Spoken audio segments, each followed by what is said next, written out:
The corporate jet sat frozen on the taxiway, swallowed by white fog so thick you couldn't see 5 feet ahead. Inside, a CEO watched her billion-dollar empire crumble in real time while her phone buzzed with increasingly desperate messages from the board. 17 minutes earlier, she'd laughed in the face of a single dad working the airport desk, dismissed his warning like he was nothing.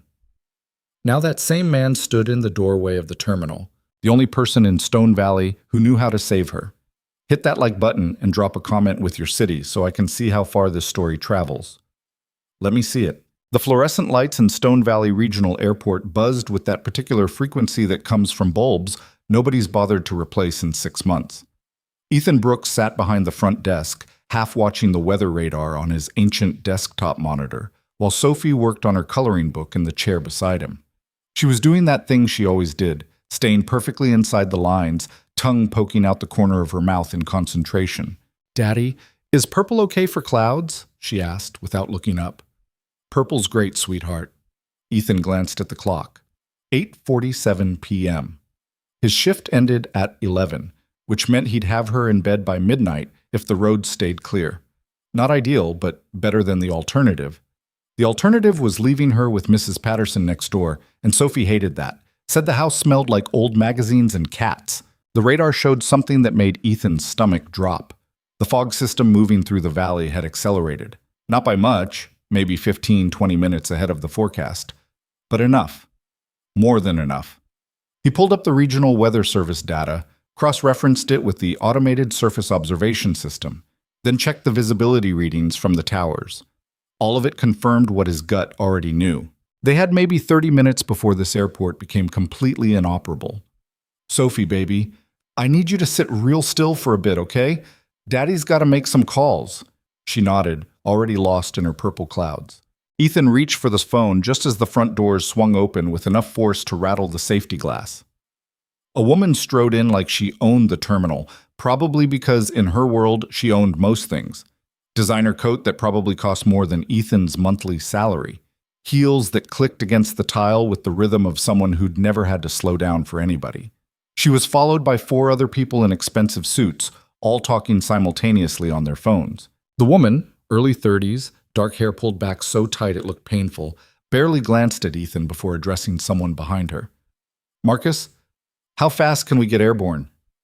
An older man, late 50s, with the weathered face of someone who'd spent decades in cockpits, stepped forward. "Ms. Hale, we need to file the flight plan and complete the pre-flight inspection. Give me 20 minutes. You have 12. She turned to a thin man with wire-rimmed glasses and a permanent scowl. "Derek, call the Denver office. Tell them we're wheels up in 15 minutes. The scowling man, Derek, nodded and immediately started barking into his phone about acquisition deadlines and market closures. Ethan stood up. "Excuse me." Nobody looked at him. "Excuse me," he said again, louder this time. Victoria Hale finally turned, and the look she gave him was the kind you'd give a waiter who'd interrupted an important conversation. Mildly annoyed, mostly indifferent. "Yes? I'm Ethan Brooks, Night Operations Coordinator. I need to inform you that we've got a severe weather advisory developing faster than forecasted. The fog system moving through the valley is going to ground all flights in approximately 30 minutes. If you're planning to depart, you need to do it in the next 10 to 15 minutes, or you're not leaving tonight." Victoria stared at him for a beat, then turned back to her pilot. "Marcus?" Captain Marcus Reed, to his credit, walked over to Ethan's desk and looked at the radar display. His expression shifted immediately. "He's right, that's moving fast." "How fast?" Victoria asked. "Fast enough that if we don't leave in the next 15 minutes, we're stuck here until tomorrow morning at the earliest." Derek stepped forward, phone still pressed to his ear. "That's unacceptable. We have the Meridian acquisition closing at 7 a.m. Denver time. If we're not in that room, then somebody else signs the papers," Ethan said quietly. "I understand it's inconvenient, but weather doesn't care about your schedule." Derek's face flushed red. "Inconvenient? Do you have any idea what's at stake here? This is a $900 million acquisition. $900 million. And you're telling me some fog is going to... I'm telling you that fog is going to reduce visibility to 0 within half an hour," Ethan interrupted. His voice stayed level, but there was steel underneath it. which means your pilot legally cannot take off, which means your $900 million deal sits on the ground whether you like it or not. Marcus? Is he exaggerating? Victoria asked. The captain shook his head. No, he's actually being conservative. Looking at this system, I'd say we have maybe 20 minutes before the runway disappears. Victoria processed this information with the kind of cold calculation that had probably made her a CEO before she turned 31. Then we leave now. You need to file a... Ethan started. We have an approved flight plan already filed, Marcus cut in. We anticipated a late departure. I just need to update the times and complete the pre-flight. Which takes how long? Victoria demanded. Minimum 18 minutes. The math was simple and brutal. 18 minutes to pre-flight meant they'd be taxiing into soup. Maybe they'd make it. Probably they wouldn't. Ethan looked at the radar again, then at the visibility readings. You need to start now, right now. Skip anything that's not safety critical. Marcus nodded and headed for the door at a pace that was just short of running. The rest of Victoria's team followed, everyone suddenly moving with purpose. Victoria paused at the door and looked back at Ethan. For just a second, something that might have been gratitude flickered across her face. Then it was gone, replaced by that same executive mask. Thank you for the warning. Ma'am, I really think you should... But she was already gone, heels clicking across the parking lot toward the private hangar. Sophie looked up from her coloring. Is the lady going to be okay? I don't know, sweetheart. Ethan watched through the window as the executive team hurried across the tarmac. I really don't know. He picked up the phone and dialed the tower. Jimmy answered on the second ring. Tower, this is Brooks at the main desk. You seen what I'm seeing on the weather? Yeah, man, it's bad. I've already advised all inbound traffic to divert. We're about to shut down. There's a private jet trying to make a run for it. Gulfstream filed for Denver. There was a pause.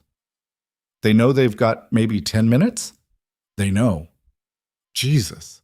Okay, I'll keep the lights on as long as I can, but Ethan, if that fog hits before they're airborne, I know. Ethan hung up and turned back to his monitor.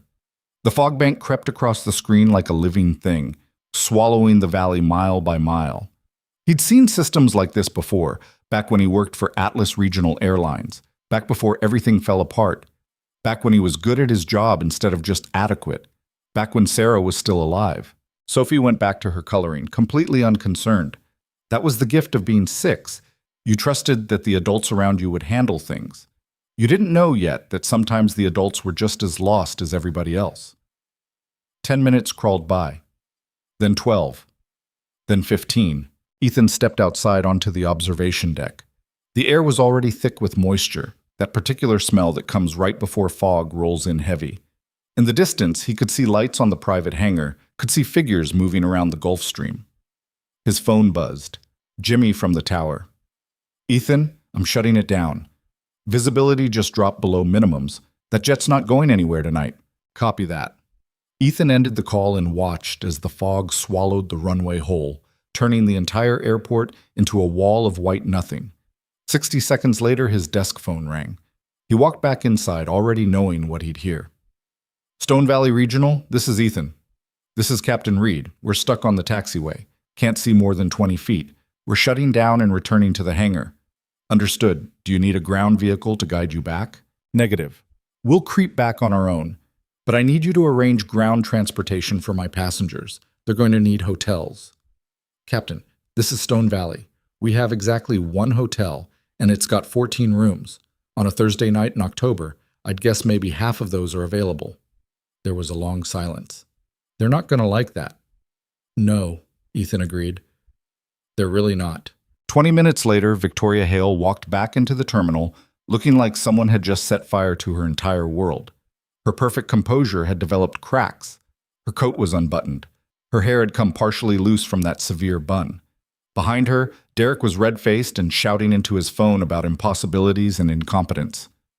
Victoria walked straight to Ethan's desk and stopped. Just stopped and stared at him with an expression he couldn't quite read. You tried to warn us, she said finally. Yes, ma'am. We didn't listen. No, ma'am. Her jaw tightened. How long until we can leave? The fog system should clear by mid-morning, probably around 10 or 11 a.m. Maybe later if it stalls over the valley. That's too late. The acquisition closes at 7 a.m. Denver time. If I'm not physically present in that boardroom, she stopped herself, shook her head. You don't care about any of that. I care that you're safe, Ethan said quietly, whether you believe that or not. Derek slammed through the doors, still on his phone. When he finished his call, he turned to Victoria with barely contained fury. The board says if we miss the signing, Huntington Corp is going to invoke the penalty clause. We'll lose the acquisition and pay $50 million in damages. $50 million, Victoria. This is a disaster. I'm aware, Derek. Are you? Because from where I'm standing, we just got grounded at some nowhere airport in the middle of... He gestured vaguely at the windows, at the fog, at everything. This, because apparently their weather service can't predict a fog bank. Actually, Ethan said, keeping his voice neutral, the National Weather Service predicted it accurately. It just accelerated by about 20 minutes. Weather does that sometimes. Derek turned on him like he'd found a target for all his frustration. Oh, that's fantastic. 20 minutes. We missed our window by 20 minutes because you people can't... Derek, Victoria's voice cut through the terminal like a knife. Stop. Stop, Victoria. This is his fault. If he'd warned us earlier, he warned us when we arrived.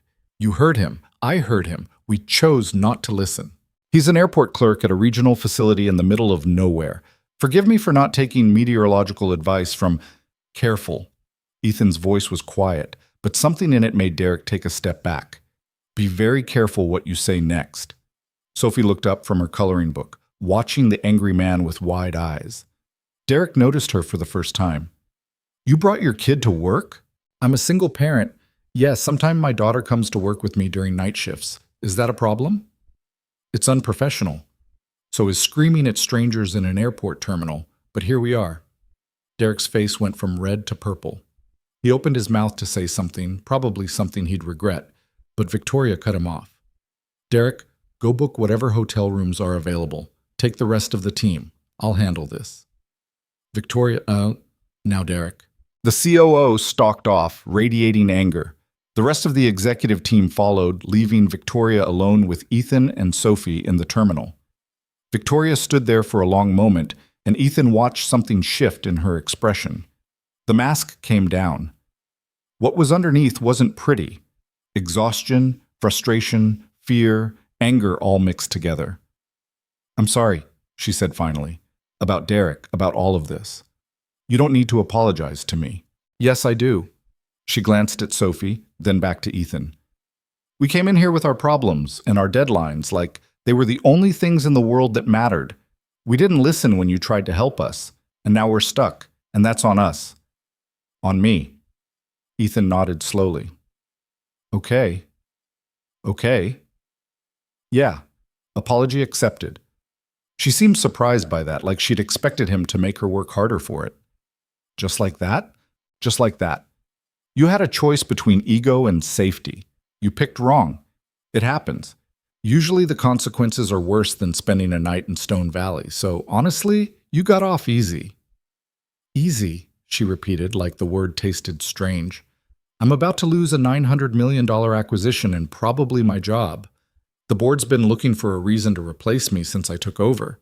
Missing this signing gives them exactly what they need. Then I'm sorry about that. Are you? Ethan considered the question seriously. Yeah, actually, I am. I don't know you, but I know what it's like to lose something you worked hard for. It's painful. So yeah, I'm sorry you're going through it. Victoria stared at him like he was speaking a language she didn't understand. Finally, she shook her head.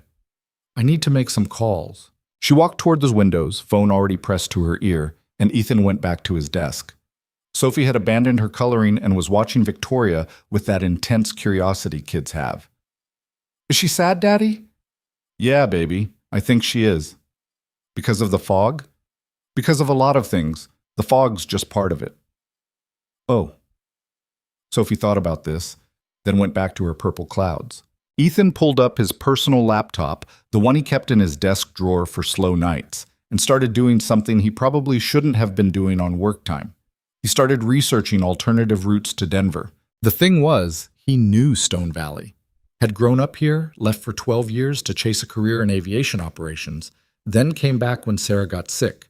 He knew every road, every shortcut, every tiny regional airport within 100 miles. And he knew something that Victoria Hale and her executive team definitely didn't know. There might be a way. It was complicated. It would require perfect timing, a little bit of luck, and convincing a bunch of stressed-out executives to trust a small-town airport coordinator they'd already dismissed once tonight. But it might work. He was still running the calculations when Victoria came back to the desk.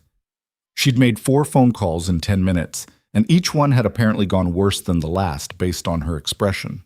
"Is there any chance," she said, "any chance at all that this fog clears faster than predicted?" "No." "You're certain?" "I'm certain." He turned his laptop around so she could see the screen.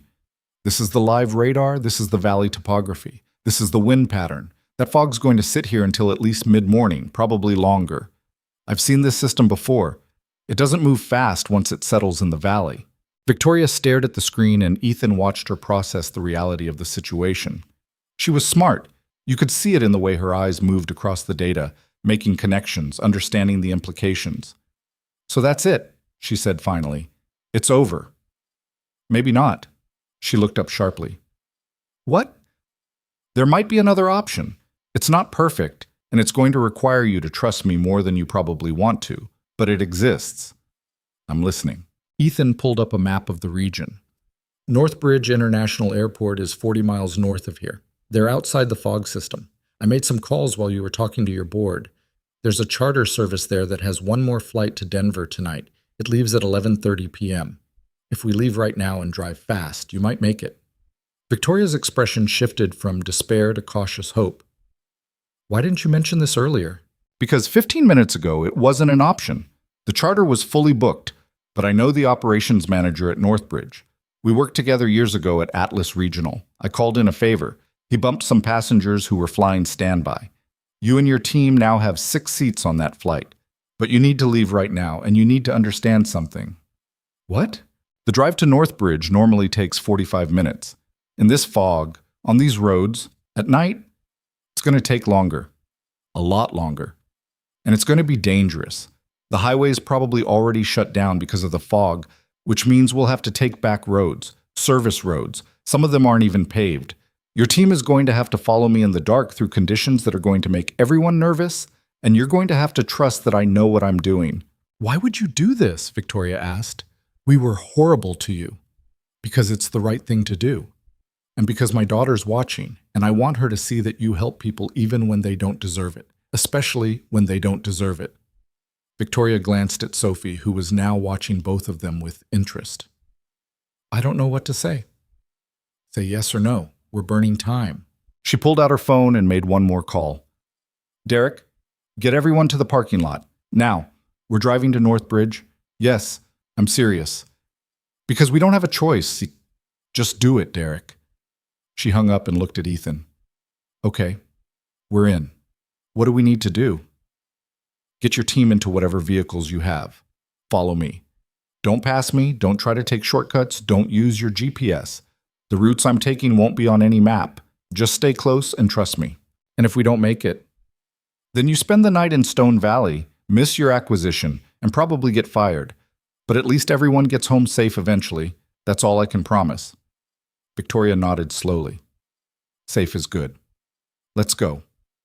Ethan started shutting down his station, calling Jimmy in the tower to let him know he was leaving early, gathering up Sophie's coloring books and stuffed rabbit. Sophie, sensing the shift in energy, started putting on her coat without being asked. "Are we going on an adventure, Daddy?" "Yeah, baby, we're going on an adventure." "Okay." She slipped her hand into his, completely trusting. "Is the sad lady coming too?" "Yeah, she's coming." "Good. Maybe the adventure will make her less sad." Ethan looked at Victoria, who'd overheard and was trying not to smile. "Maybe it will, sweetheart. Maybe it will." They walked out into the parking lot together. The fog had gotten worse, turning the world into a white void. Visibility was maybe 30 feet. The executive team stood next to 2 black SUVs, looking cold and miserable and deeply unhappy. Derek saw Ethan and his face twisted into something ugly. "This is our guide? The airport clerk with a kid in tow?" "This is the person who's giving us a chance to make the signing," Victoria said sharply. So unless you have a better idea, I suggest you get in the car and follow him.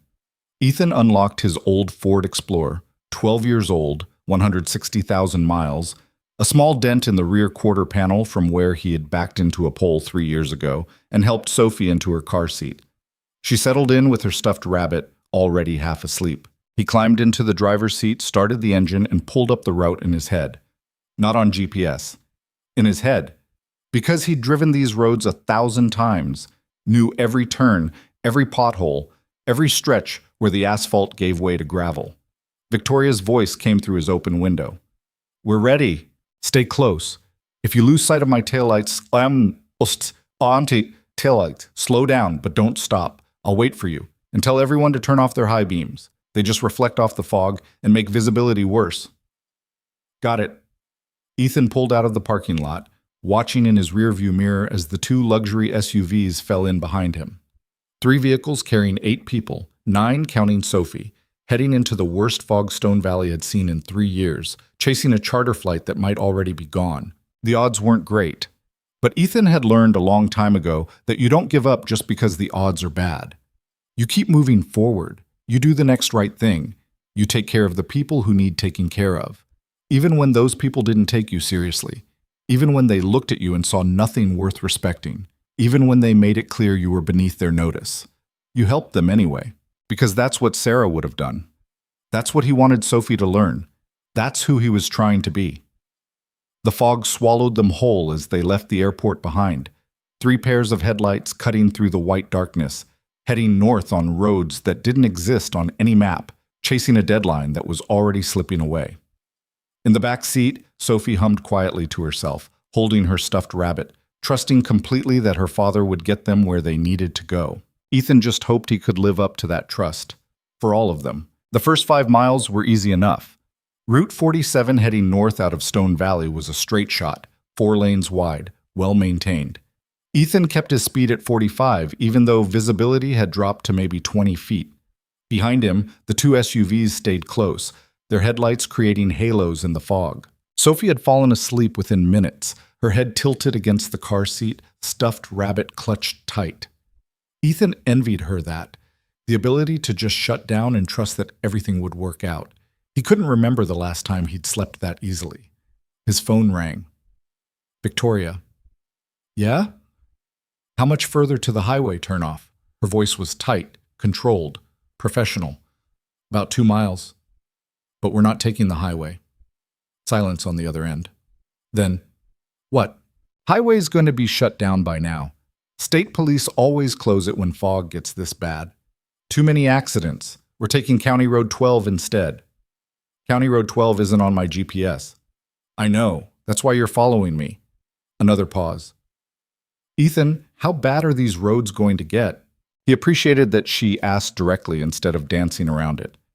"Some of them are rough. Some aren't paved. You've got good vehicles, so you'll be fine as long as you stay behind me and don't try to go faster than I'm going." "Derek's already complaining that you're driving too slow." "Derek can complain all he wants. We're not racing. We're trying to arrive alive." "Fair point." She hung up. The turnoff for County Road 12 appeared out of the fog like a ghost. Ethan slowed to 30, turned right onto a 2-lane road that immediately narrowed. The asphalt here was older, cracked in places, with no center line painted. Trees pressed in close on both sides, their branches creating a tunnel that made the fog even thicker. This was the part where people usually got nervous. City drivers, especially. They saw narrow roads and darkness and fog, and their instinct was to speed up, to get through it faster. That instinct got people killed. Ethan kept it at 35. Steady, no sudden movements. His phone rang again. Not Victoria this time. Derek. "This is Ethan." "What the hell kind of road is this?" Derek's voice was sharp with anxiety, trying to disguise itself as anger. "There's no lighting, no lane markers, nothing. Are you sure this is the right way?" "I'm sure." "Because if you get us lost out here..." "Derek, I've driven this road about 500 times. I know exactly where I'm going. What I need from you is to stay calm, follow my taillights, and let me do my job. Your job is supposed to be sitting behind a desk at a regional airport, not playing tour guide through the middle of nowhere." Ethan felt his jaw tighten. He took a breath. Let it out slow. You want to turn around and wait for the fog to clear? That's your choice. Nobody's forcing you to follow me. But if you want to make that charter flight, this is the route. Your call. He could hear Derek breathing hard on the other end. Finally, just drive. Ethan hung up and focused on the road. The fog was doing strange things with depth perception, making it hard to judge distance. A tree that looked 50 feet away turned out to be 10. A curve that seemed gentle turned sharp. He'd driven in conditions like this before, back when he was doing regional operations coordination, back when weather was just another variable to account for in his workday. That felt like a different life now, a different person. The road curved left, then right, then began a gradual descent into what locals called the lower valley. The fog thinned slightly as they dropped in elevation, visibility improving to maybe 40 feet. Small mercies. Ethan's phone buzzed with a text. Victoria. How much longer? He glanced at the clock. 9:23 p.m. They'd been driving for 18 minutes and covered maybe 8 miles. The charter left at 11:30. They had just over 2 hours to cover 32 more miles, and the worst roads were still ahead. He texted back with one hand while steering with the other. Hour and a half if the roads stay clear. Maybe longer. The response came immediately. That's cutting it close. Yeah, nothing else. She got it. They were racing time and weather and probability, and the odds were tight enough that complaining about it wouldn't help. County Road 12 merged with County Road 8 at a T intersection marked only by a stop sign half hidden in fog. Ethan turned left without hesitating. Behind him, the SUVs followed. This road was worse. 2 lanes, barely, with gravel shoulders that crumbled into drainage ditches on both sides. The asphalt was patchwork, stretches of decent surface interrupted by sections that were more pothole than pavement.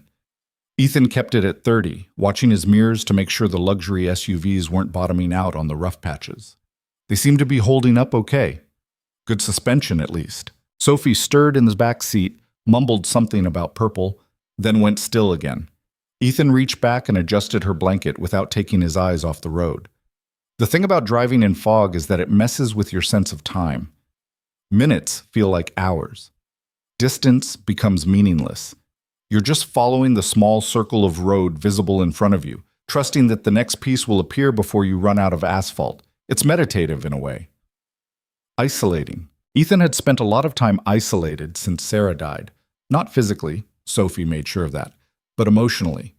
There was a wall he'd built between himself and the rest of the world, a barrier that kept everything at a manageable distance. Safer that way. Less chance of getting hurt again. He wondered sometimes if Sophie noticed, if she knew her dad was only half present most of the time, going through the motions of parenting while keeping the important parts of himself locked away. Probably she did. Kids were observant like that. His phone rang again. This time it was Captain Marcus Reed. Captain. Ethan, I just spoke with the Northbridge Tower. They've got light fog moving in from the south. Not as bad as what we've got here, but it's coming. If it reaches the airport before we do, they're going to ground that charter. Ethan processed that. How long do we have? Tower supervisor estimates they've got clear conditions for another 90 minutes, maybe 2 hours. After that, it's 50-50 whether they stay open. So we're racing 2 fog systems. Looks like it. Great. Ethan checked his mirrors again. The SUVs were still there, headlights steady in the white darkness. How's the team holding up? Victoria's focused. Derek's panicking quietly. The others are just trying not to think about how many ways this could go wrong. And you? Marcus laughed, a dry sound with no humor in it. I've been flying for 32 years. Been in worse situations. Not many, but a few. We'll either make it or we won't. Nothing to do but keep moving forward. That's pretty much where I'm at. Yeah. A pause. Ethan, I looked you up while we were stuck at the airport. You used to work for Atlas Regional, right? Senior Operations Coordinator? That was a long time ago. You were good at it. I remember hearing your name. You helped coordinate that emergency landing in Cleveland during the ice storm, 6 years back? 7. Right, 7. That was impressive work. You saved a lot of lives that night. Ethan didn't respond. He didn't like thinking about Cleveland, about that version of himself who'd been competent and respected and whole. That person had died with Sarah. Marcus seemed to sense the silence meant drop it. Anyway, I just wanted to say thanks for doing this. You didn't have to. Yeah, I did. Why? Ethan thought about that. Because my daughter's watching, and I want her to learn that you help people when you can, even when it's hard, especially when it's hard. She's lucky to have you. I'm lucky to have her. Marcus hung up, and Ethan went back to focusing on the road. They were passing through farmland now, fields stretching out on either side, invisible in the fog but present nonetheless. He could smell them, that particular scent of turned earth and livestock and growing things. Stone Valley was agricultural country, had been for generations. People here worked hard, kept to themselves, took care of their own. Ethan had left all that behind when he was 22, chasing bigger dreams in bigger cities. Atlanta first, then Chicago, then Cleveland. Climbing the ranks at Atlas Regional, building a career, proving he was more than just a small-town kid with decent grades and a work ethic. He'd proven it too. Made senior coordinator by 28. Married Sarah at 29. Life was good. Life was exactly what he'd planned. Then Sarah got sick, and all those plans turned to smoke. They'd moved back to Stone Valley because Sarah wanted to be near her parents for treatment. Stage 3 breast cancer, aggressive, fast-moving. The doctors in Cleveland said she had options, clinical trials, experimental treatments. The doctors in Stone Valley said, make her comfortable. Sarah chose comfortable. She lasted 18 months. Long enough to see Sophie turn 4. Not long enough for so many other things. After she died, Ethan had intended to go back to Cleveland, back to his career. But Sophie had started kindergarten here, had friends, had Sarah's parents 10 minutes away, had stability. So Ethan stayed, took the job at Stone Valley Regional because it paid enough and the hours were flexible, and it kept him in aviation without the stress that had consumed his life before. It was a good job, a fine job. He didn't hate it, but every single day he felt like a ghost haunting his own life, going through motions that used to mean something and now just filled time. The road curved sharply right, and Ethan slowed to 25. The SUVs behind him slowed too, professional drivers who knew better than to crowd in these conditions. His phone buzzed. Text from Victoria. Everything okay? He thumbed back. Yeah, sharp curves ahead. Stay slow. Okay? There was something almost funny about texting a CEO who was probably worth 50 times what he made in a year, instructing her to stay slow and having her just say okay. No argument, no ego, just okay. Maybe she was learning. Or maybe she was just desperate enough to take advice from anyone. Even a small-town airport coordinator she'd dismissed 3 hours ago. Probably the latter. The curves continued for another 2 miles, hairpin turns that dropped elevation steadily. They were descending into the river valley now, following an old logging road that had been paved over sometime in the 1970s. The asphalt here was terrible, cracked and buckled from decades of freeze-thaw cycles and heavy trucks and general neglect. Ethan's Explorer handled it fine. It had handled worse, but he could hear the SUVs bottoming out occasionally on the rough patches. Expensive vehicles, but built for highways and parking garages, not backcountry roads in the middle of nowhere. They'd survive. Probably need some suspension work after this, but they'd survive. At the bottom of the descent, the road flattened out and ran parallel to Miller's Creek for about 3 miles. The fog was thicker here, moisture from the creek mixing with the general soup to create visibility that couldn't have been more than 15 feet. Ethan dropped to 20 miles per hour and turned on his hazard lights so the vehicles behind him had something bright to follow. This was the dangerous part. Not because of the road conditions, but because of wildlife. Deer loved this stretch, especially at night. One deer jumping in front of a car at 20 miles per hour was a bad night. One deer jumping in front of 3 vehicles traveling in convoy through fog was a disaster waiting to happen. Ethan kept his eyes moving, scanning the edges of his headlight beams for any sign of movement. Nothing yet. Small mercies. Sophie woke up. Daddy? Hey, baby, you okay? I'm thirsty. There's a juice box in the bag behind my seat. Can you reach it? Sounds of rustling, then a satisfied hum. Got it. Good girl. Are we almost there? Not yet. We've got about an hour left, maybe more. Okay. The sound of juice being consumed through a straw. Then, Daddy, why is the sad lady sad? Ethan glanced in the rearview mirror. Sophie was looking at him with those big brown eyes that were so much like Sarah's, it sometimes hurt to look at them directly. She's sad because she might lose something important to her. What's she going to lose? Her job, probably. Maybe other things, too. Sophie thought about this while drinking her juice. That's really sad. Yeah. But you're helping her, right? I'm trying. So maybe she won't be sad anymore. Maybe not. Sophie went back to her juice, apparently satisfied with this answer. Ethan went back to scanning for deer. They made it through the creekside stretch without incident, then started climbing again on the far side of the valley. The road here was better, newer asphalt, proper drainage, actual road signs. They were getting closer to Northbridge, entering areas that saw more traffic and therefore got more maintenance funding. Ethan's phone rang. Derek again. Yeah? How much further? Derek sounded exhausted, the anger burned out of him, replaced by simple fatigue. 22 miles, maybe 45 minutes if conditions stay like this.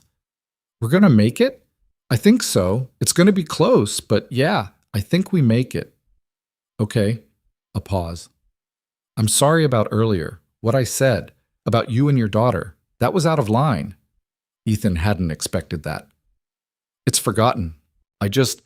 This acquisition is important. I've been working on it for 18 months. If it falls apart because of weather and bad timing, Derek's voice cracked slightly. I don't know what I'll do.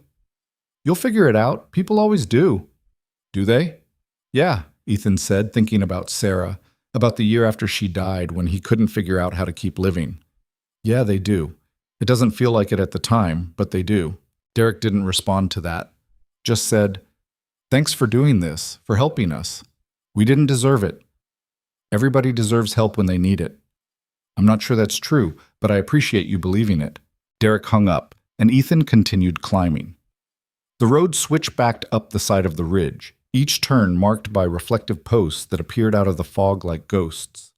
His phone showed 10:14 p.m.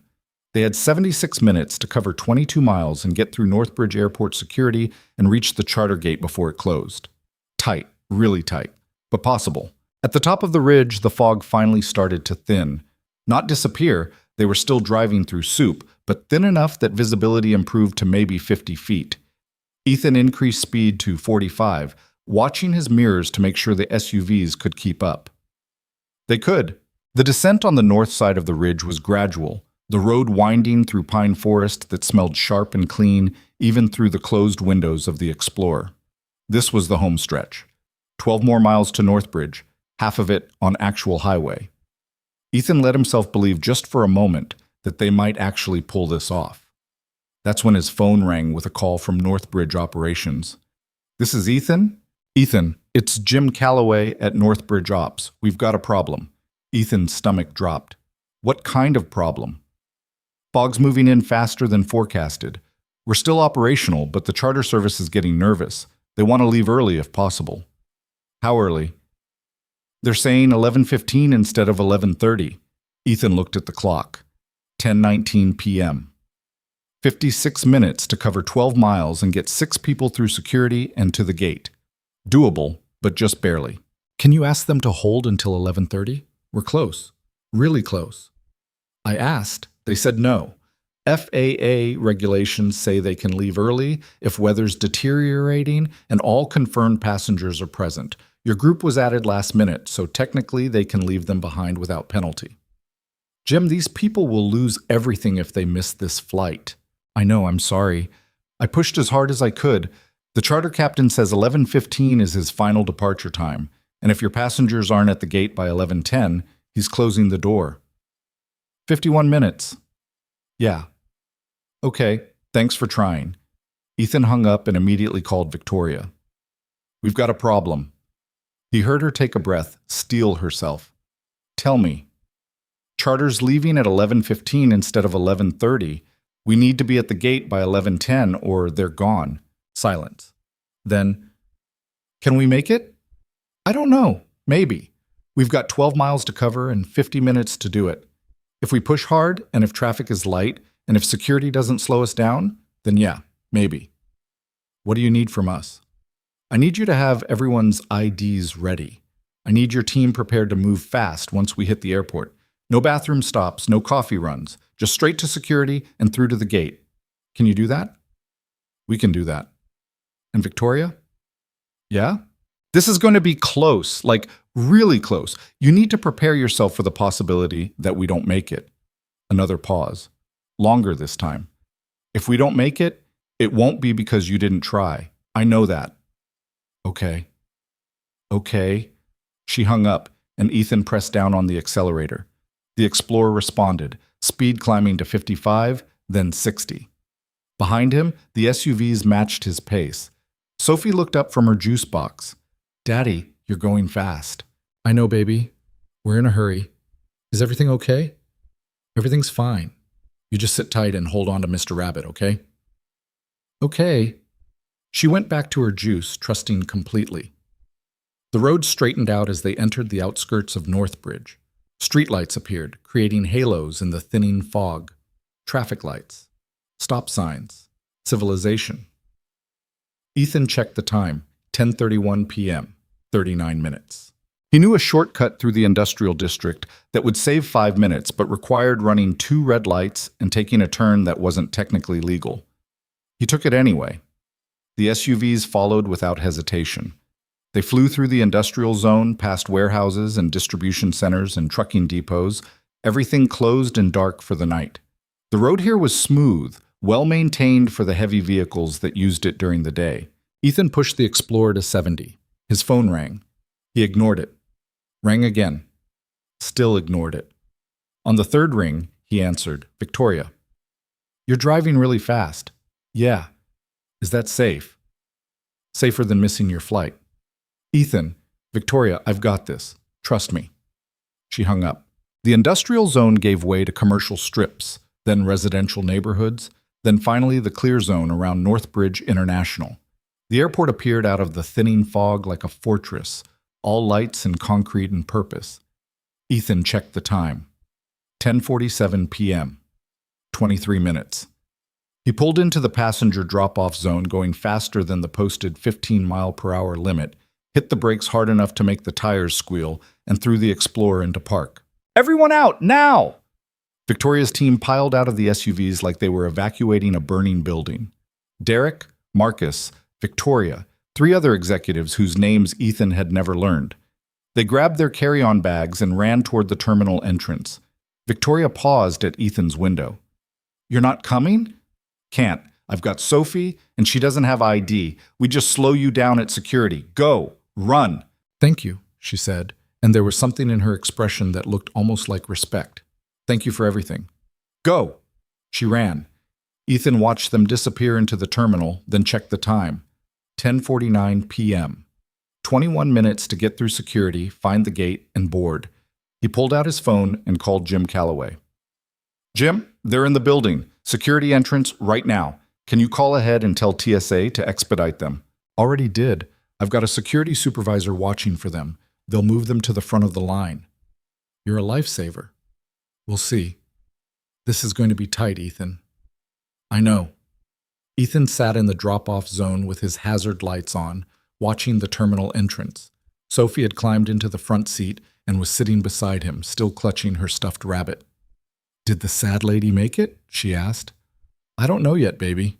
They waited. 10 minutes. 15. Ethan's phone buzzed with a text from an unknown number. He opened it.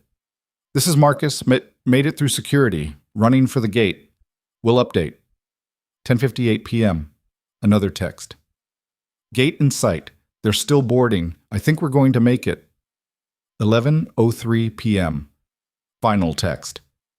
On the plane. Doors closing. We made it. Thank you. Ethan let out a breath he hadn't realized he was holding. Sophie looked at him with those big brown eyes. Is she happy now? Yeah, baby. I think she is. Good. Sophie yawned. Can we go home now? Yeah, let's go home. Ethan put the Explorer in gear and pulled out of the drop-off zone. The drive back to Stone Valley would take over an hour in normal conditions, probably closer to 90 minutes with the fog. He'd have Sophie in bed by 1 in the morning, maybe later. Tomorrow would be rough. He was working the day shift, which meant he'd be running on 4 hours of sleep at best. But they'd done it. Against the odds, against the weather, against time itself, They'd gotten Victoria and her team to that charter flight. It didn't fix anything in Ethan's own life. Didn't bring Sarah back. Didn't make him feel less like a ghost. Didn't change the fact that he was stuck in a job that was fine, but not fulfilling. In a town that was safe, but not exciting. In a life that worked, but didn't shine. But for tonight, he'd helped people who needed help. He'd shown Sophie what it looked like to do the right thing even when the right thing was hard. He'd proven to himself that he still had the skills, still had the instincts, still had something left from the person he used to be. That was worth something. Maybe not everything, but something. The fog was already starting to clear as they headed south on the highway. Sophie fell asleep again within minutes, and Ethan drove through the darkness with the radio off and his thoughts for company, heading home through a world that was slowly becoming visible again. His phone buzzed one more time. Text from Victoria. I don't know how to thank you properly, but I'm going to try. We'll talk soon. Ethan didn't respond. Just put the phone down and kept driving, Sophie sleeping beside him, the night growing clearer with every mile. The drive back to Stone Valley felt longer than the drive out, probably because adrenaline had stopped doing its job and exhaustion was creeping in to fill the empty spaces. Ethan kept the radio off, let the silence stretch, listened to Sophie's quiet breathing from the passenger seat. The fog had thinned to wisps by the time they reached the county line, and by the time they pulled into their driveway, the stars were visible overhead. Sophie stirred when he turned off the engine. We home? We're home, baby. He carried her inside, still half asleep, got her into pajamas without fully waking her, tucked her into bed with Mr. Rabbit positioned just right under her arm. She mumbled something that might have been good night, or might have been nothing at all, and then she was gone, breathing deep and even. Ethan stood in her doorway for a minute, just watching her sleep. Sarah used to do this. Stand in the doorway after putting Sophie down, just watching, like she was memorizing something precious before it could slip away. He understood that impulse now in ways he hadn't before. Sleep came hard that night. Ethan lay in bed, staring at the ceiling, replaying the drive, second-guessing every turn, every decision. They'd made it, but barely. If traffic had been heavier, if security had been slower, if the charter captain had decided to leave at 11:10 instead of 11:15, the whole thing would have fallen apart. Luck. That's what it had been. Skill and knowledge and preparation. Sure, but also luck. And luck wasn't something you could count on. His phone buzzed on the nightstand, text from an unknown Denver number. This is Victoria. We're in the meeting. The acquisition is moving forward. I wanted you to know. Thank you again for everything you did tonight. Ethan stared at the message for a long time before responding. Glad it worked out. Good luck with the deal. 3 dots appeared, showing she was typing. They disappeared. Appeared again. Disappeared. Finally, a message came through. Can I call you tomorrow? I'd like to talk about something. Sure. The dots appeared once more, then stopped. No further messages came through. Ethan set the phone down and went back to staring at the ceiling. Sleep finally took him somewhere around 3 in the morning, restless and thin. The alarm went off at 6:30. Ethan felt like he'd been hit by a truck. Sophie was already awake, sitting in the living room watching cartoons with the volume low, still in her pajamas. Morning, baby. Morning, Daddy. You look tired. I am tired. Me too, but I'm also hungry. Pancakes? Yes, please. They went through the morning routine on autopilot. Pancakes, shower, getting Sophie dressed for school, packing her lunch. The 20-minute drive to Stone Valley Elementary. Ethan walked her to the door like he always did, kissed the top of her head like he always did, watched her run inside like he always did. Normal. Everything normal. Like last night had been a dream instead of something that actually happened. His shift at the airport started at 9. Ethan stopped at the gas station for coffee that tasted like it had been sitting on the burner since yesterday, then drove to work in a fog that had nothing to do with weather and everything to do with exhaustion. Jimmy was working the tower when Ethan arrived. He called down to the main desk within 5 minutes. Dude, you're a legend. The story's already all over the regional aviation network. Single dad saves corporate executives with midnight convoy through the fog. It's like something out of a movie. It wasn't that dramatic. Bullshit. Marcus Reed's been calling everyone he knows, telling them you're some kind of operations genius. Says you coordinated the whole thing like a military extraction. Ethan rubbed his eyes. Marcus is exaggerating. Maybe, But the point is, people are talking. You made us look good, man. Stone Valley Regional isn't just the tiny airport nobody cares about anymore. We're the place with the coordinator who actually gives a damn. Great. Can we stop talking about it now? Jimmy laughed. Nope. I'm dining out on this story for months. Get used to it. The day crawled by. Routine paperwork, routine calls, routine everything. 2 small aircraft departed for routine cross-country flights. 1 flight school trainer did pattern work for an hour. A Cessna 172 landed for fuel. Normal airport operations on a normal Thursday in October. Ethan's phone rang at 2:15. Unknown number. He almost didn't answer, then changed his mind. This is Ethan. Ethan, it's Victoria Hale. Is this a good time?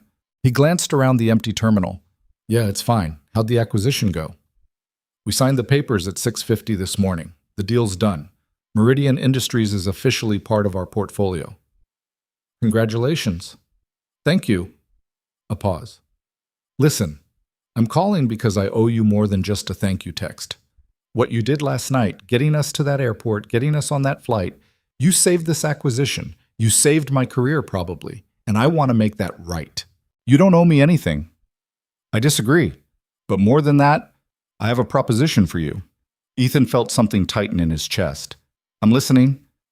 I've been thinking about last night, about how you saw the problem before anyone else did, how you prepared a solution without being asked, how you executed under pressure without panicking.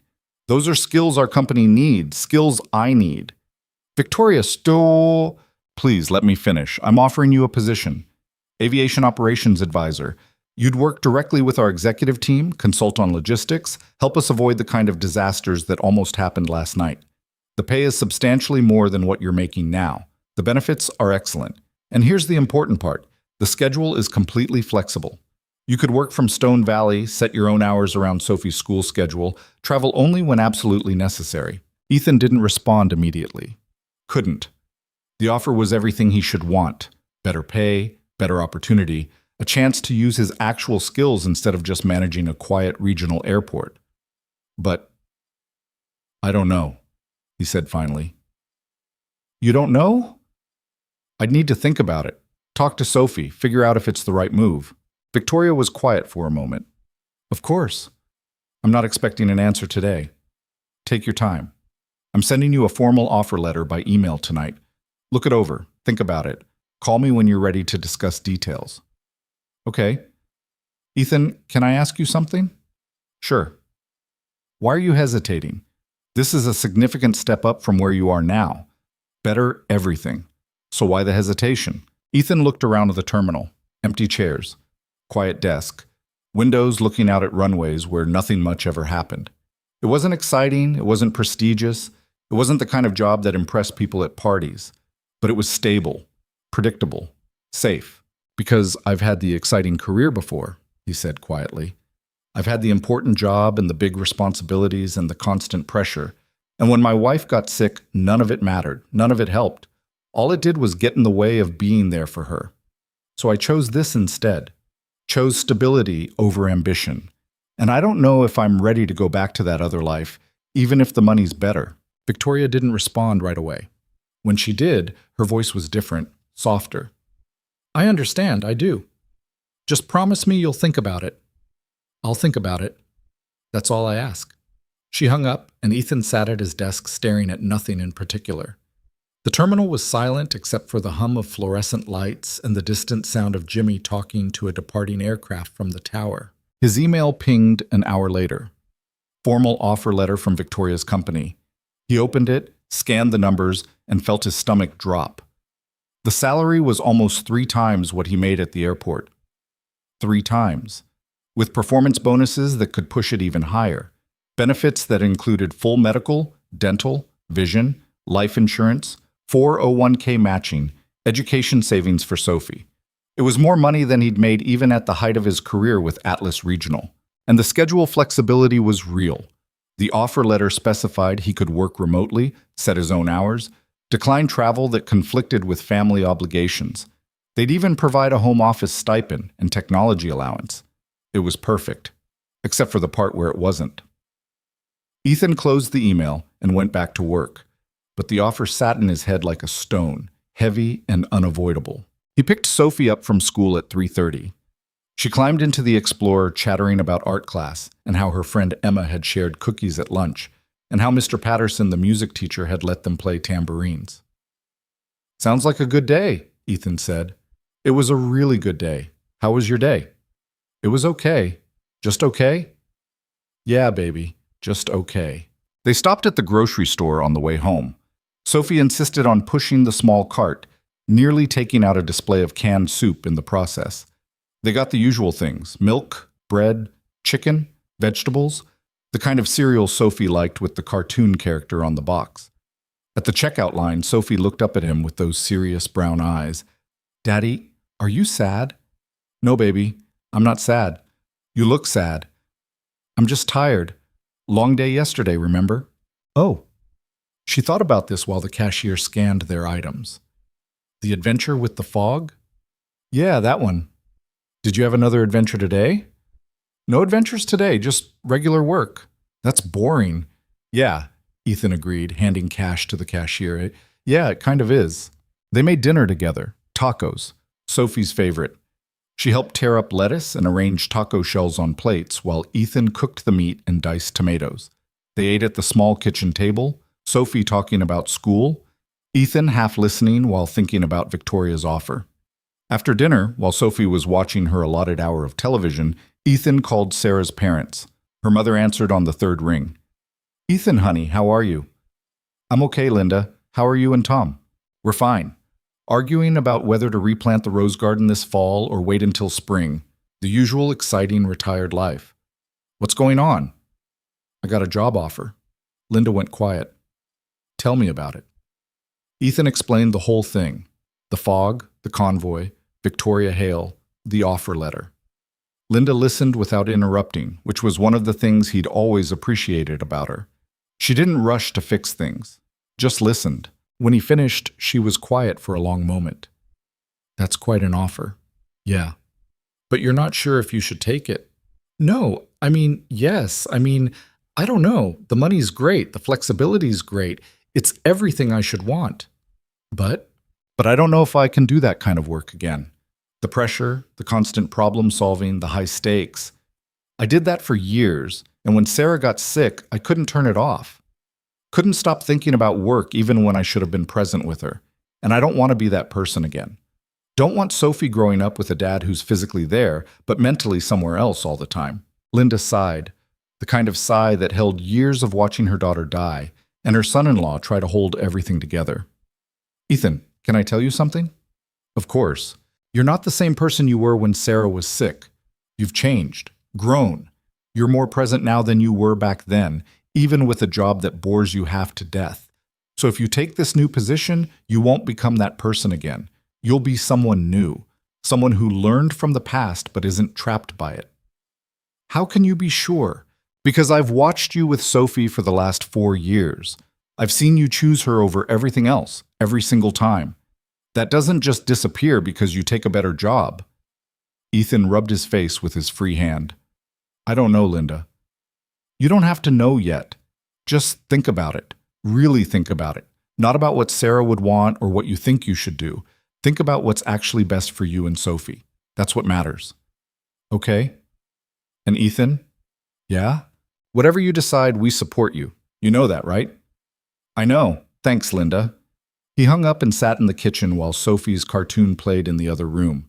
The house felt too quiet and too loud at the same time, filled with the absence of the person who should have been there to talk this through with him. Sarah would have known what to do. She always knew what to do. But Sarah was gone, and Ethan was alone with decisions that felt too big to make by himself. His phone buzzed. Text from Victoria. "I know I said take your time, but I wanted to mention something I forgot earlier. If you take the position, there's a signing bonus. $50,000. I thought you should know." Ethan stared at the number. $50,000. That was a new car to replace the aging Explorer. That was Sophie's college fund getting a massive boost. That was security and breathing room and options they didn't currently have. He typed back, "That's generous. I'm still thinking." "Of course, no pressure. Just wanted you to have all the information." The dots appeared again, disappeared. Appeared. Ethan, I want you to know something else. The reason I'm making this offer isn't just because you're good at what you do. It's because of the way you do it. You care about people. You make decisions based on what's right, not what's easy. Those qualities are rare, especially at the executive level. We need that. I need that. He didn't know how to respond to that, so he just said, "Thanks." Sophie appeared in the doorway. "Daddy, my show's over. Can we read books now?" "Yeah, baby. Go pick out 3 and I'll meet you in your room." She ran off and Ethan put his phone down. Whatever decision he made could wait until tomorrow. Right now, his daughter wanted to read books before bed, and that was more important than anything else. They read 3 Dr. Seuss books, Sophie's current obsession, and then Ethan tucked her in with Mr. Rabbit and turned off the light. "Daddy?" "Yeah, baby?" "Are we going to have more adventures?" "Maybe. Would you like that?" Sophie thought about this seriously. "I liked helping the sad lady. That was a good adventure. But I also like boring days when we just do regular stuff." "Me too." "So maybe we can have both, sometimes adventures and sometimes boring?" Ethan smiled in the darkness. "Yeah, sweetheart. I think we can have both." "Okay. Good night, Daddy." "Good night, Sophie." He left her door cracked open the way she liked it and went back to the kitchen. The offer letter was still open on his laptop, $50,000 and triple salary and everything he should want staring at him from the screen, sometimes adventures and sometimes boring. Maybe Sophie had just solved his entire dilemma without realizing it. The next morning, Friday, started normal enough. Breakfast, school drop-off, the drive to work. But when Ethan walked into the terminal, there were 3 people waiting for him at the front desk: Victoria Hale, Captain Marcus Reed, and Derek, the COO who'd spent most of the previous night insulting Ethan's competence. Ethan stopped. "What are you doing here?" Victoria stood up. "We wanted to apologize properly, in person." "You already apologized." "No, I sent you a text message and made you a job offer. That's not the same thing as actually apologizing." She gestured to Derek. "We wanted to do this right." Derek stepped forward, and Ethan could see the effort it took for the man to humble himself. "I was out of line the other night. What I said about you, about your daughter, about this airport, all of it was wrong. You tried to help us, and I responded by being an ass. I'm sorry." "It's forgotten." "It shouldn't be. You saved our acquisition, probably saved my job too, since I'm the one who convinced Victoria to ignore your first warning. So thank you." "And I'm sorry." Marcus Reed spoke up then. "I've been in aviation for 3 decades. I've worked with hundreds of coordinators and operations personnel. You're one of the best I've seen. What you did Wednesday night, the preparation, the execution, the calm under pressure, that was professional level work. You should be proud." Ethan didn't know what to say to any of this. He settled for, "I appreciate you coming all this way to say that." Victoria pulled an envelope from her briefcase. "This is a check, not payment. You made it clear you didn't do this for money. This is a donation to Stone Valley Elementary School's music program. $50,000. I looked up Sophie's school online, saw they cut the music program last year due to budget constraints. This brings it back. All of it. Instruments, teacher salary, everything." Ethan took the envelope, opened it, saw the check. $50,000 made out to Stone Valley Elementary School. "Victoria, it's the right thing to do.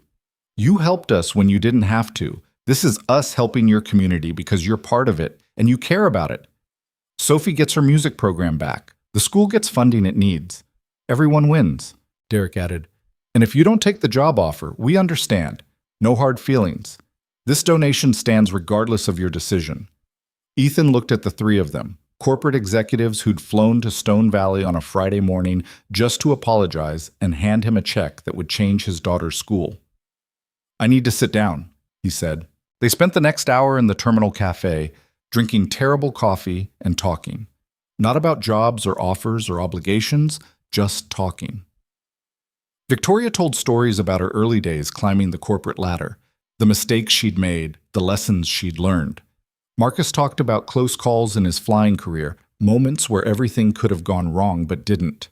Derek, surprisingly, opened up about his own struggles with work-life balance, how his marriage had nearly fallen apart 2 years ago because he couldn't stop prioritizing the company over his family.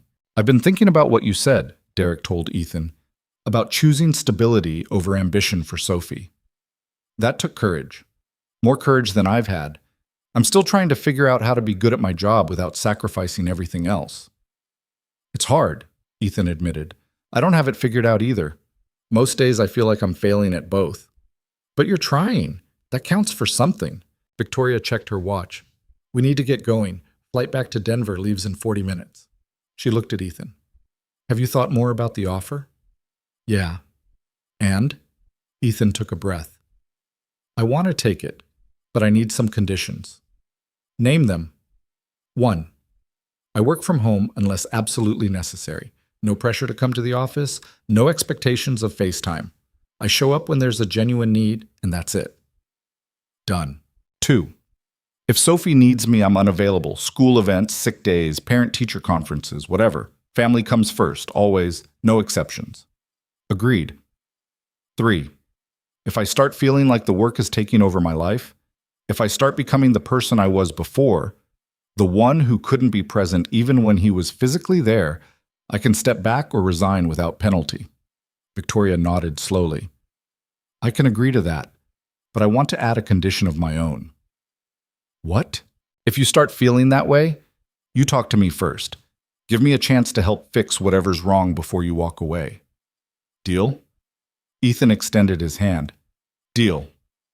They shook on it, and just like that, Ethan's life changed direction again. Victoria, Marcus, and Derek left for their flight.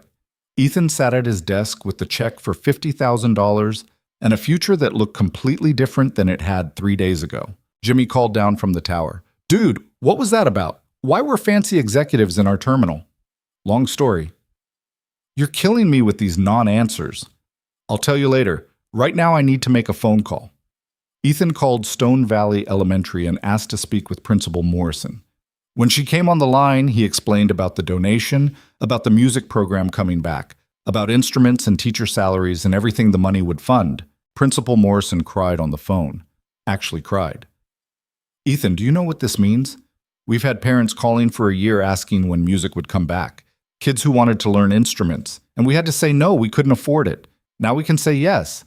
Because of you. Not because of me.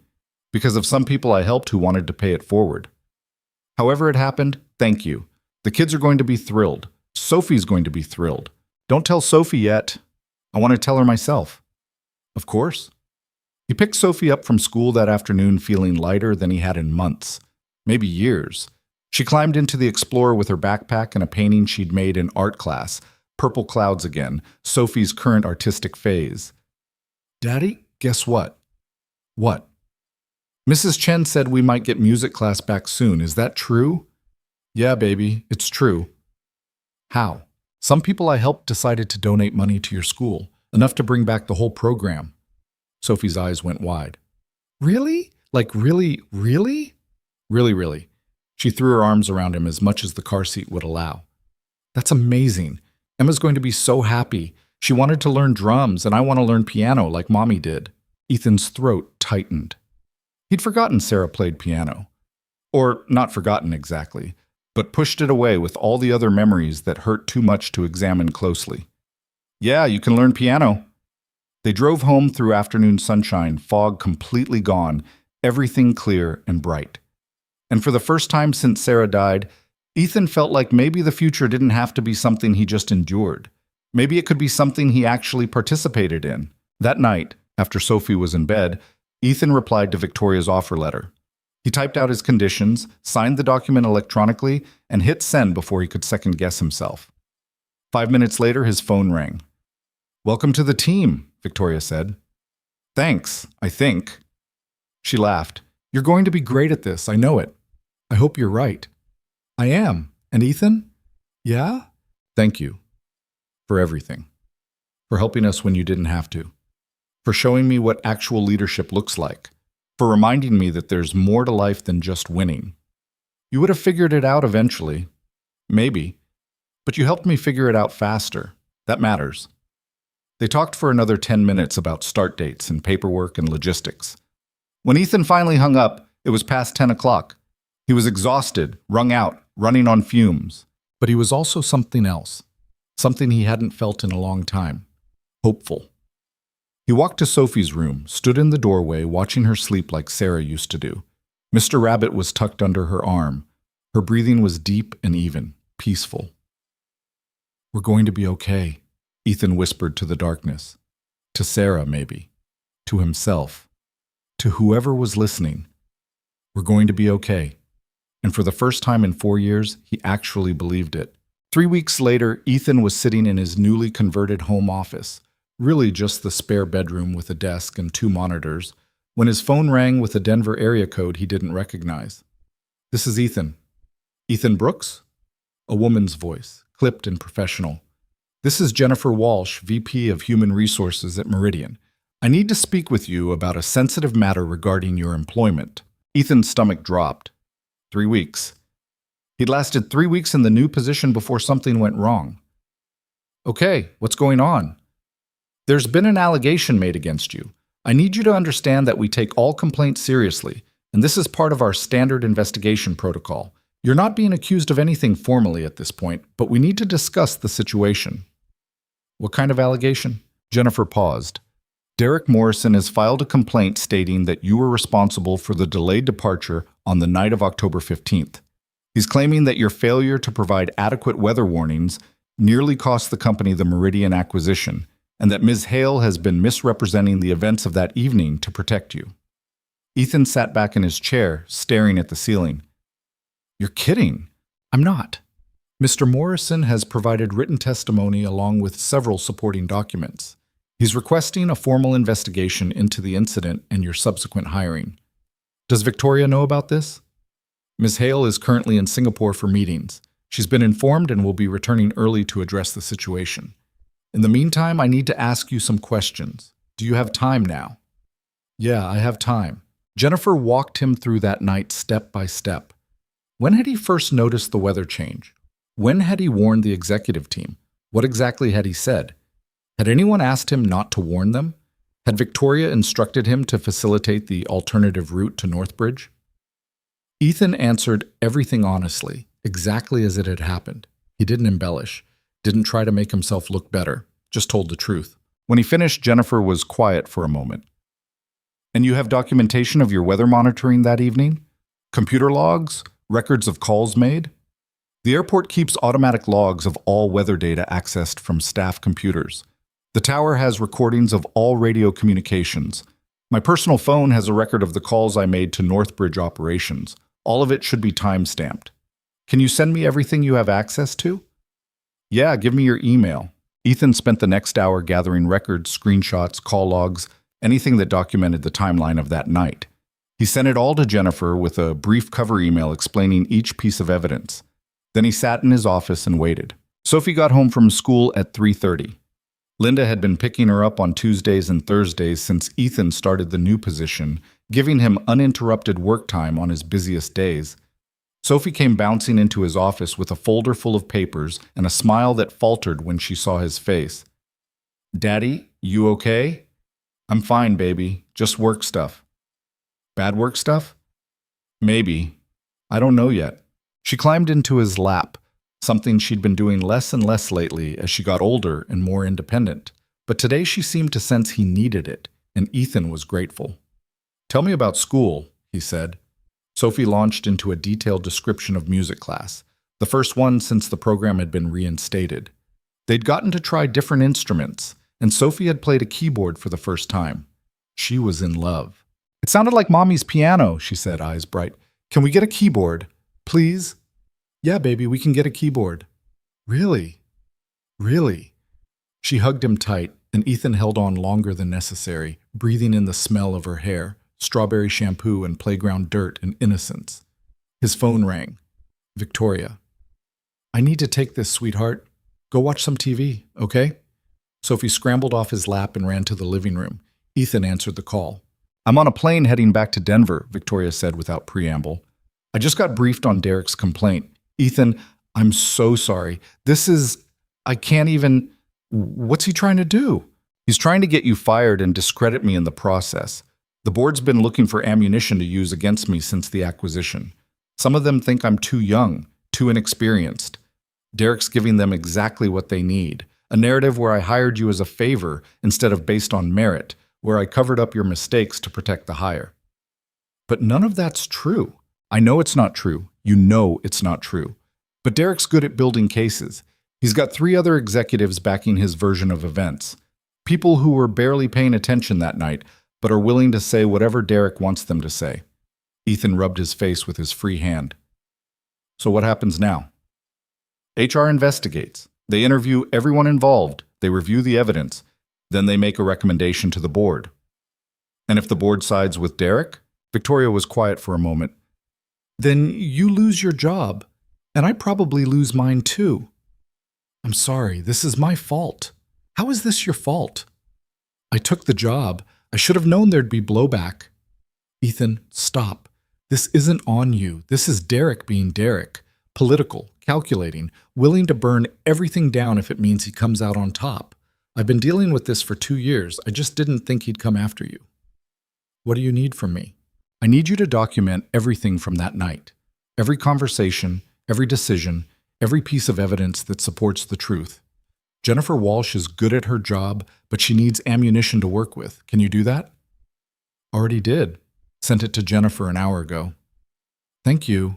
Victoria sounded exhausted. I'll be back in Denver tomorrow morning. We'll figure this out, I promise. She hung up and Ethan sat alone in his office while Sophie's cartoons played in the other room. 3 weeks. That's all it had taken for his decision to blow up in his face. The weekend was tense. Ethan tried to act normal around Sophie, but she was too observant to miss the worry. On Saturday afternoon, while they were at the park, she asked him directly, Daddy, are you going to lose your job? I don't know, baby. Maybe. Because of the sad lady? No, because of the mean man who was with her that night. Sophie thought about this while swinging. The one who yelled? Yeah, that one. He was mean. I didn't like him. He's not a bad person. He's just scared and angry, and sometimes people do mean things when they feel that way. Like when Emma pushed me at school because she was mad about losing at tetherball. Yeah, kind of like that. I forgave Emma. Are you going to forgive the mean man? Ethan pushed her swing, watched her hair fly out behind her. I don't know yet. I'm working on it. Sunday evening, Victoria called again. I've been going through everything. The tower recordings, the weather logs, your call records. All of it backs up exactly what you said happened. Okay. Derek's version of events falls apart completely under scrutiny. He's claiming you never warned us, but Marcus has a recording from the cockpit where he's literally repeating your warning word for word. He's claiming the weather wasn't that bad, but the official NWS data shows it was worse than forecasted. He's got nothing, Ethan. Nothing that holds up. So we're good? Not yet. The board meeting is Wednesday. Jennifer presents her findings, then the board votes on whether to terminate your employment and censure me for the hiring. But the evidence is on our side. It should be enough. Should be. Yeah, should be. They sat in silence for a moment. Then Victoria said, Can I ask you something? Sure. If this goes south, if you lose the job, what will you do? I don't know. Find something else. Go back to the airport maybe, if they'll have me back. Figure it out as I go. You're not angry? At Derek? Yeah, I'm angry, but being angry doesn't fix anything, so I'll save my energy for whatever comes next. Victoria laughed, but it sounded hollow. I wish I had your perspective. I'm furious. I want to destroy him, end his career, make him pay for what he's trying to do to you, to me, to everything we've built. But you won't. No, I won't, because that's not who I want to be. But the temptation's there. That's what makes you better than him, Ethan said quietly. You feel the temptation and you don't give in to it. She didn't respond to that, just said goodnight and hung up. Monday and Tuesday crawled by. Ethan tried to work, tried to focus on the consulting projects Victoria had assigned him, but everything felt pointless when the whole job might evaporate on Wednesday. Sophie noticed his distraction. On Tuesday night, while they were making dinner together, she stopped chopping vegetables and looked at him seriously. Daddy, whatever happens will be okay, right? Right. Promise? I promise, baby. She went back to chopping, satisfied. Ethan envied her faith that a promise was enough to make something true. Wednesday morning arrived too fast. The board meeting was scheduled for 9 a.m. Denver time, 7 a.m. Stone Valley time. Ethan got Sophie off to school, then came back home and sat in his office staring at his phone. Victoria called at 7:23. "It's starting. Jennifer's presenting now. I'll call you when it's over." "Okay." "Ethan?" "Yeah?" "Thank you for not giving up on this." "On me." "I haven't done anything except tell the truth." Sometimes that's the hardest thing to do. She hung up and Ethan waited. 20 minutes, 30, 45. At 8:17, his phone rang. "It's over," Victoria said. Derek's complaint was dismissed. The board reviewed all the evidence and determined that his allegations were unfounded. "You keep your job. I keep mine." Ethan let out a breath he didn't know he'd been holding. What about Derek? He resigned, effective immediately. Turns out this wasn't his first attempt to sabotage someone he saw as a threat. HR found 3 other similar incidents in his history. The board gave him the option to resign quietly or be terminated publicly. He chose resignation. "Is he okay?" Victoria sounded surprised by the question. "You're asking if Derek's okay?" "Yeah." "I don't know. Probably not. He just lost his career, but Ethan, he tried to destroy you. He tried to destroy me. Why do you care if he's okay?" "Because he's a person, and people who do mean things are usually suffering in ways we can't see. That doesn't excuse what he did, but it explains it. And I can hold both things, being angry at his actions and hoping he finds a way forward." Victoria was quiet for a long moment. "You're a better person than I am." "I doubt that." "No, really. I would have burned him to the ground if I could have. You're sitting there hoping he lands on his feet. I don't know, that's something I need to learn." They talked for a few more minutes about next steps, about projects on the horizon, about getting back to normal. When Ethan hung up, he sat in his office feeling lighter than he had in days. The job was safe. Sophie's stability was safe. Everything was going to be okay. He picked Sophie up from school that afternoon and took her to the music store in downtown Stone Valley. They spent an hour trying out different keyboards before Sophie found one she loved, a Yamaha with weighted keys and a headphone jack so she could practice without driving Ethan crazy. "Can we really get it?" she asked, eyes wide. "Yeah, baby, we can really get it." They loaded the keyboard into the Explorer and drove home. Ethan set it up in the corner of the living room while Sophie bounced around with excitement. She sat down and started picking out notes, teaching herself by ear, completely absorbed. Ethan watched her play and thought about Sarah. She would have loved this. Would have sat right there next to Sophie, teaching her chords and scales and all the things she'd learned as a kid, but Sarah wasn't here, and Ethan had to be enough. He pulled out his phone and sent Victoria a text. "Thanks for believing in me, for giving me this chance. It means more than you know." Her response came quickly. "You've earned it 10 times over. Now get back to work. We've got a logistics crisis in the Seattle office that needs your expertise." Ethan smiled and opened his laptop. Sophie played her keyboard. The afternoon sun streamed through the windows, and for the first time since Sarah died, Ethan felt like he was actually living instead of just surviving. The next few months settled into a rhythm. Ethan worked from his home office, consulting on aviation logistics for Victoria's company, solving problems remotely, occasionally flying to Denver or Seattle or Chicago for important meetings. Sophie thrived in school, threw herself into music lessons, made new friends. Life was good. Not perfect. Nothing ever was. But good. In January, Victoria called with an unexpected request.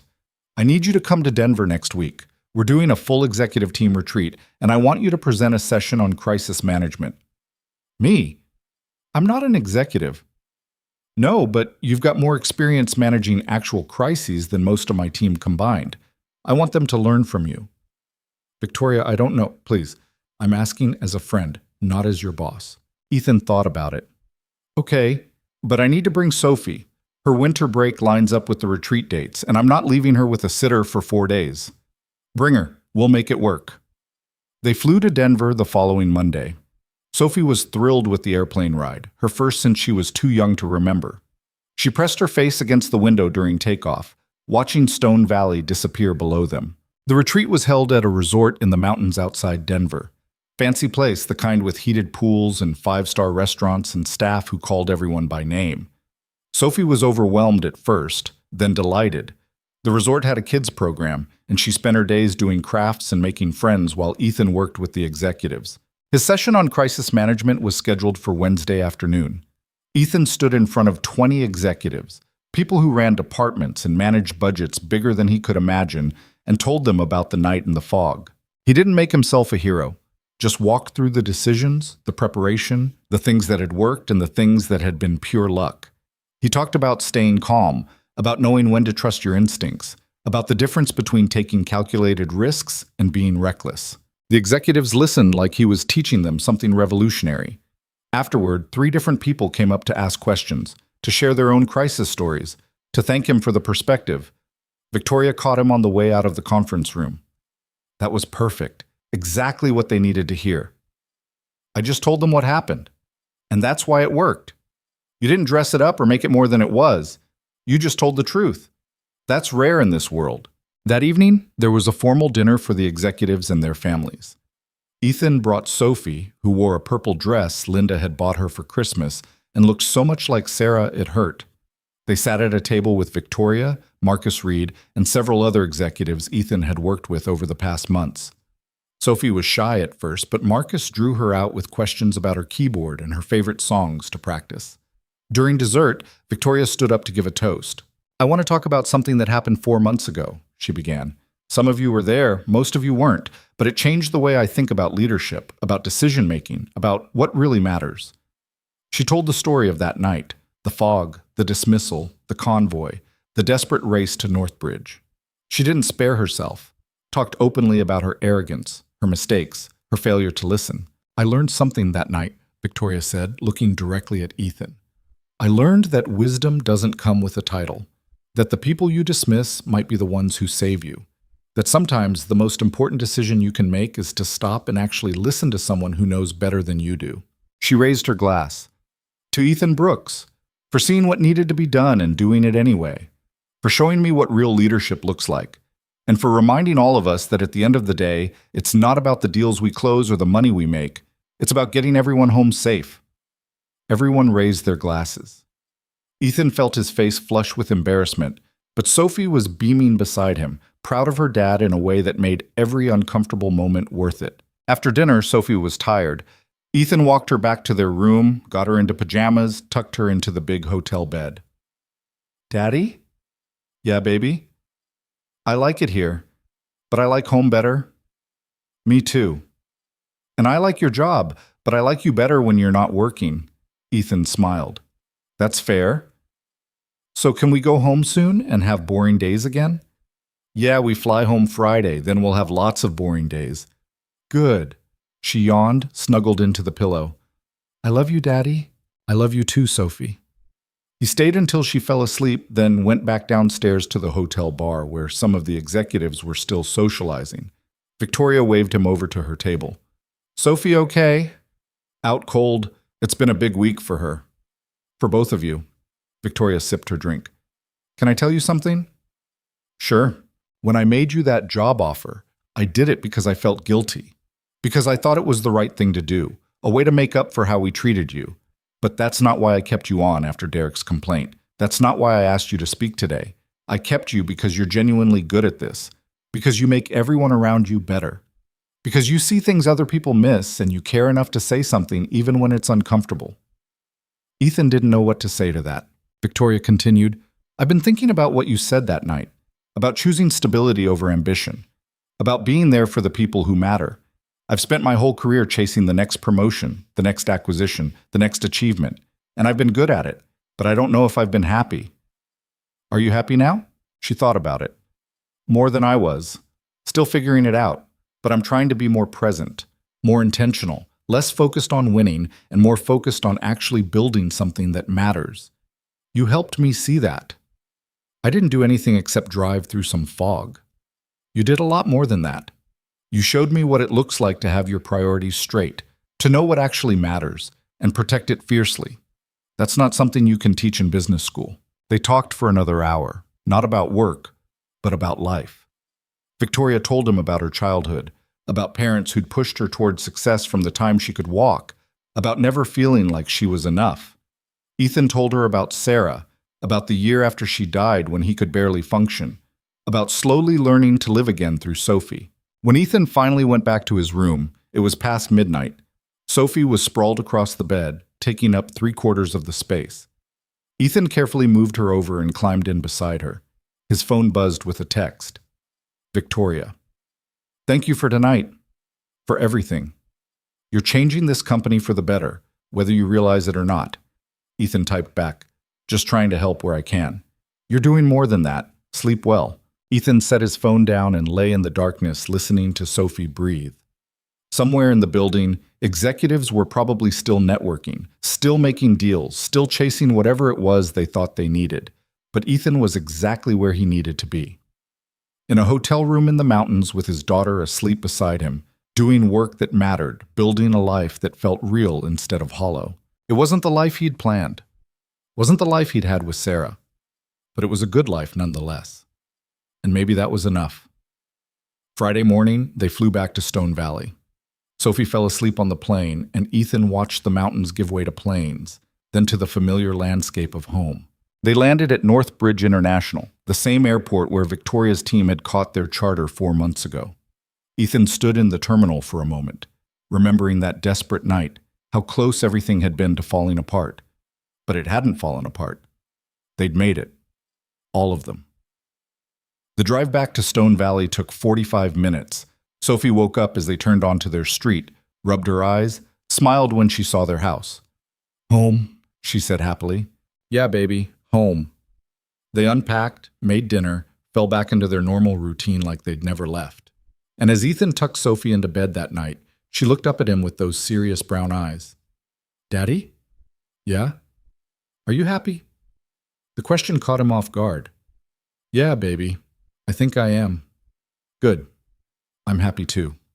She rolled over, hugged Mr. Rabbit, and within minutes was asleep.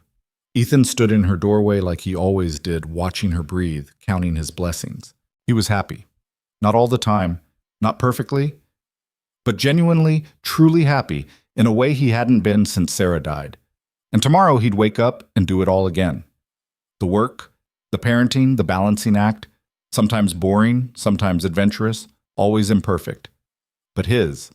Authentically, completely his. That was worth everything. Spring came to Stone Valley the way it always did. Slow, then all at once. 1 week the trees were bare skeletons against gray sky. The next they were exploding with green.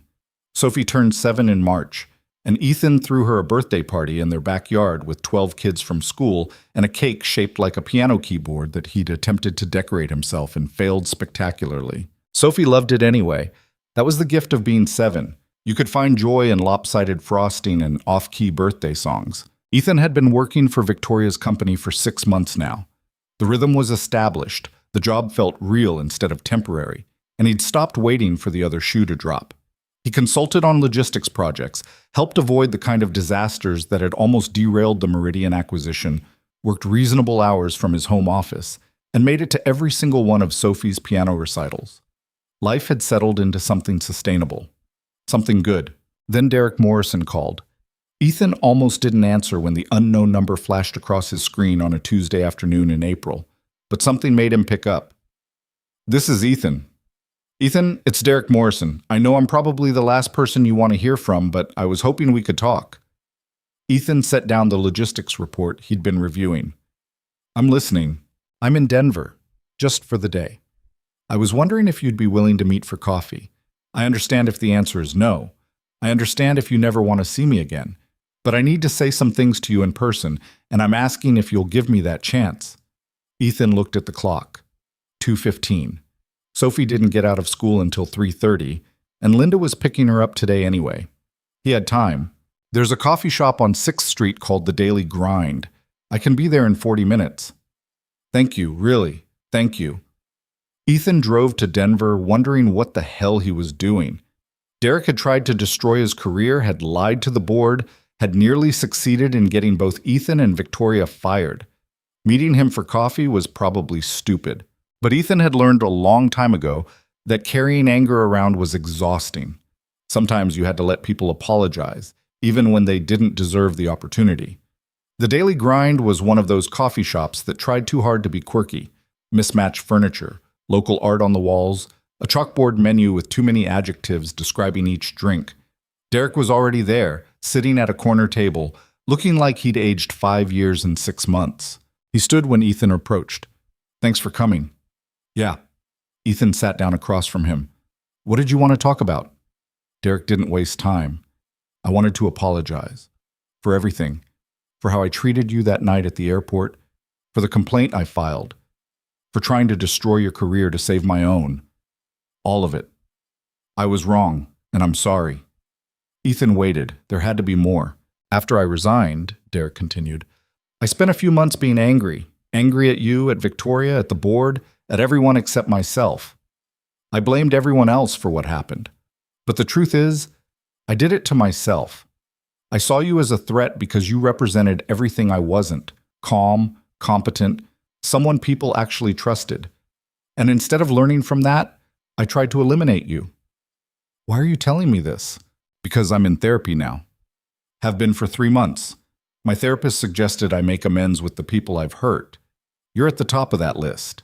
Derek pulled out his phone, opened his email, turned the screen toward Ethan. "I also wanted to show you this.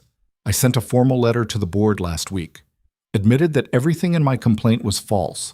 Stated clearly and unambiguously that you did nothing wrong, that you in fact saved the acquisition, and that my allegations were motivated by personal jealousy and professional insecurity." Ethan scanned the letter. It was thorough, detailed, and completely exonerating. "The board already cleared me," Ethan said. "This doesn't change anything." "I know, but it needed to be said anyway. For the record. For you. For me." They sat in silence for a moment. The coffee shop buzzed with afternoon energy, students studying, remote workers typing, people having conversations that probably mattered more to them than this one did. "Can I ask you something?" Derek said finally. "Sure." "Why did you agree to meet me? After everything I did, you had every reason to tell me to go to hell. But you didn't. Why?" Ethan thought about it. "Because holding on to anger takes energy I don't have. And because people deserve the chance to make things right, even when they've done wrong. Doesn't mean I have to trust you or be your friend or forget what happened. But I can listen to you apologize. That costs me nothing." Derek's eyes were red-rimmed, and Ethan realized the man was fighting back tears.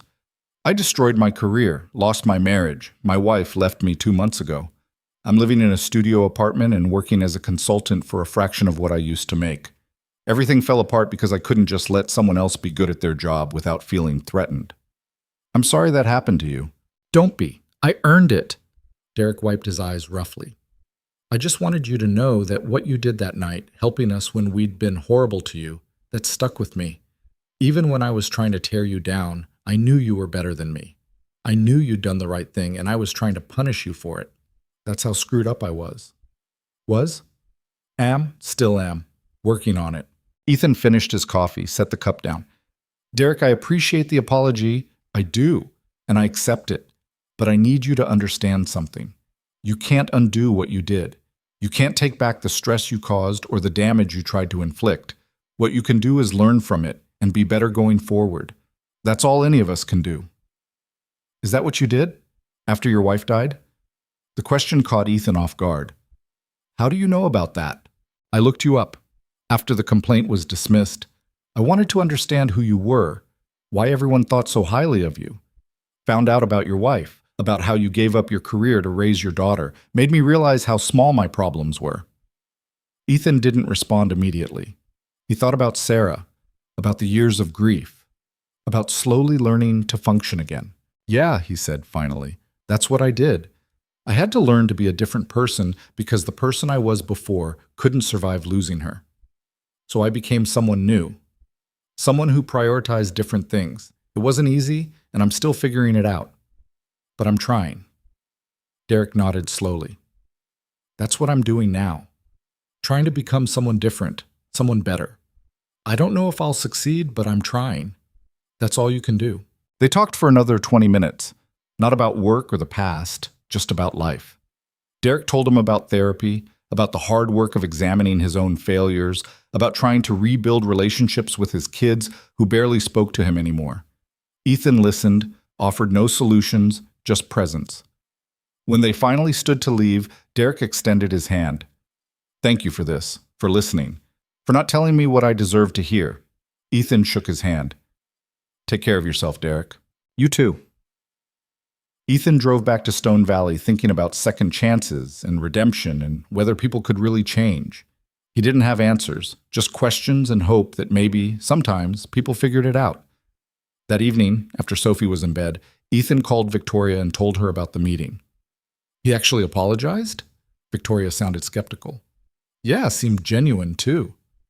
Did you forgive him? I accepted his apology. I don't know if that's the same thing as forgiveness.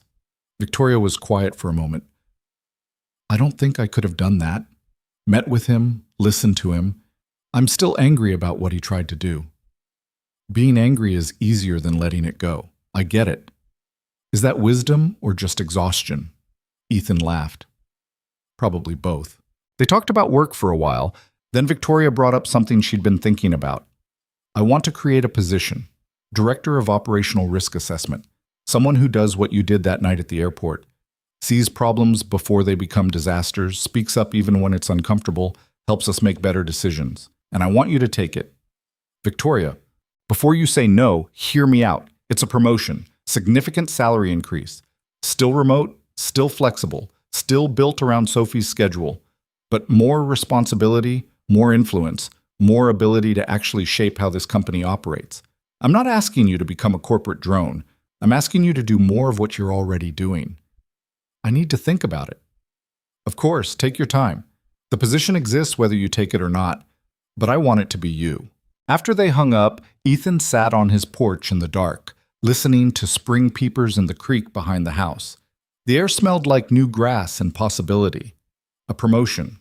More money. More responsibility. 2 years ago, he would have said no immediately, would have chosen safety over growth, stability over opportunity. But something had shifted. That night in the fog had reminded him that he was capable of more than just existing. The months working with Victoria had shown him that he could still be good at something challenging, could still make a difference. Maybe it was time to stop playing it safe. Sophie found him on the porch 10 minutes later, clutching Mr. Rabbit and looking sleepy. Daddy, what are you doing out here? Just thinking, baby. What are you doing up? Couldn't sleep. Can I sit with you? Always. She climbed into his lap, and they sat together watching fireflies start to emerge in the yard. Sophie was quiet for a while, then said, Daddy, do you ever miss being young? The question surprised him. What do you mean? Like, when you didn't have to work and make decisions and worry about stuff.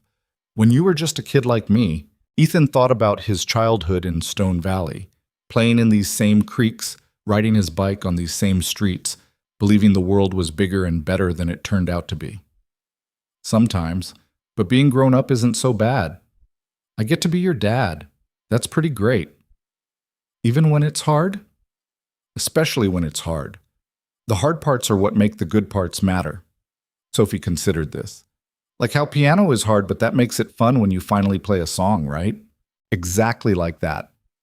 They sat in comfortable silence until Sophie started to doze off. Ethan carried her back to bed, tucked her in, stood in the doorway watching her sleep. The next morning, he called Victoria. I'll take the position, but I have conditions. Name them. I want the authority to stop projects if I see unacceptable risk. No having to convince 5 layers of management. If I say something's dangerous, it stops until we fix it. Done. And I want to mentor junior staff. Teach them to see what I see, think the way I think. Build a culture where speaking up is rewarded instead of punished. I love that. Done. Anything else? Yeah, if Sophie needs me, everything else stops. No exceptions, no guilt trips, no subtle pressure to choose work over family. We clear on that? Crystal clear. Is that everything? That's everything. Then welcome to your new position, Director Brooks. You start Monday. I'm already working for you. I know, but Monday you start doing it with a better title and a bigger paycheck. Enjoy your weekend. She hung up, and Ethan sat in his office feeling the weight and possibility of the decision. More responsibility meant more stress, but it also meant more impact, more ability to help, more chance to use his skills for something that mattered. Sarah would have been proud, or maybe she would have told him he was crazy. He'd never know. But Sophie would grow up watching her dad do work that meant something, that helped people, that made a difference. And maybe that was the legacy that mattered most. The months that followed were busy. Ethan threw himself into the new role, building out a team of analysts, creating protocols for risk assessment, teaching people to see warning signs before they became emergencies. Victoria gave him free rein, and he used it to transform how the company operated. In July, they prevented a major supply chain disaster by catching a vendor's financial problems 3 months before the vendor declared bankruptcy. In September, Ethan flagged safety issues with a new product line that would have resulted in recalls and lawsuits. In November, he helped negotiate a better acquisition deal by identifying risks the finance team had missed. The work was challenging, sometimes frustrating, occasionally thrilling. Ethan was good at it, better than good, but he never let it consume him. He made it to Sophie's piano recitals, her school plays, her soccer games. She'd decided to try soccer and was terrible at it, but loved it anyway. He had dinner with her every night, read books before bed, stayed present even when work was demanding. It wasn't perfect. Some weeks he was exhausted. Some days he missed deadlines because Sophie was sick or needed help with homework. But he'd built a role that allowed for imperfection, that acknowledged he was a father first and an employee second. In December, almost a year after that foggy night at Stone Valley Regional Airport, Victoria flew to Stone Valley for a day. Not for business, just to visit. Ethan met her at the airport, the same terminal where everything had started. She walked through the doors and looked around like she was seeing it for the first time. It's smaller than I remembered. Most things are. They had lunch at the diner on Main Street, the kind of place with laminated menus and pie that was better than it had any right to be. Victoria ordered coffee and a club sandwich. Ethan got the meatloaf because it was Tuesday, and the meatloaf on Tuesday was always good. "I wanted to thank you," Victoria said after the waitress left, "for everything this year. The company's in better shape than it's ever been, and a lot of that's because of you. You're the one running it. I just help you avoid disasters. You do more than that. You've changed the culture. People speak up now. They flag problems early. They're not afraid to tell me when something's wrong. That's because of you." Ethan shrugged. "I just treat people the way I want to be treated. Listen when they talk. Take them seriously even when they're not important according to the org chart. It's not complicated." "Maybe not, but it's rare. You made me better at my job, better at being human, honestly. I don't know if I've ever said that out loud." "You just did."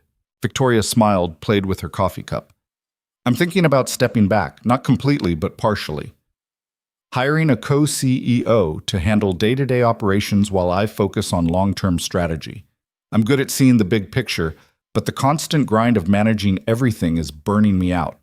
I want a life outside of work, relationships, hobbies, things that matter more than quarterly earnings." "That sounds healthy." "It sounds terrifying. My whole identity is wrapped up in being CEO. I don't know who I am without it." "You'll figure it out. People always do." "That's what you keep saying. I'm starting to believe you." After lunch, Ethan drove Victoria to Sophie's school.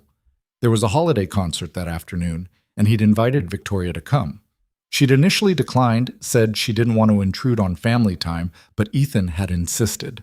They sat in the gymnasium with 200 other parents and watched first graders perform holiday songs with more enthusiasm than accuracy. Sophie played Jingle Bells on a keyboard set up on stage. She missed 2 notes and kept going like it didn't matter, beaming the whole time. After the concert, Sophie ran over to Ethan and Victoria, still high on performance adrenaline.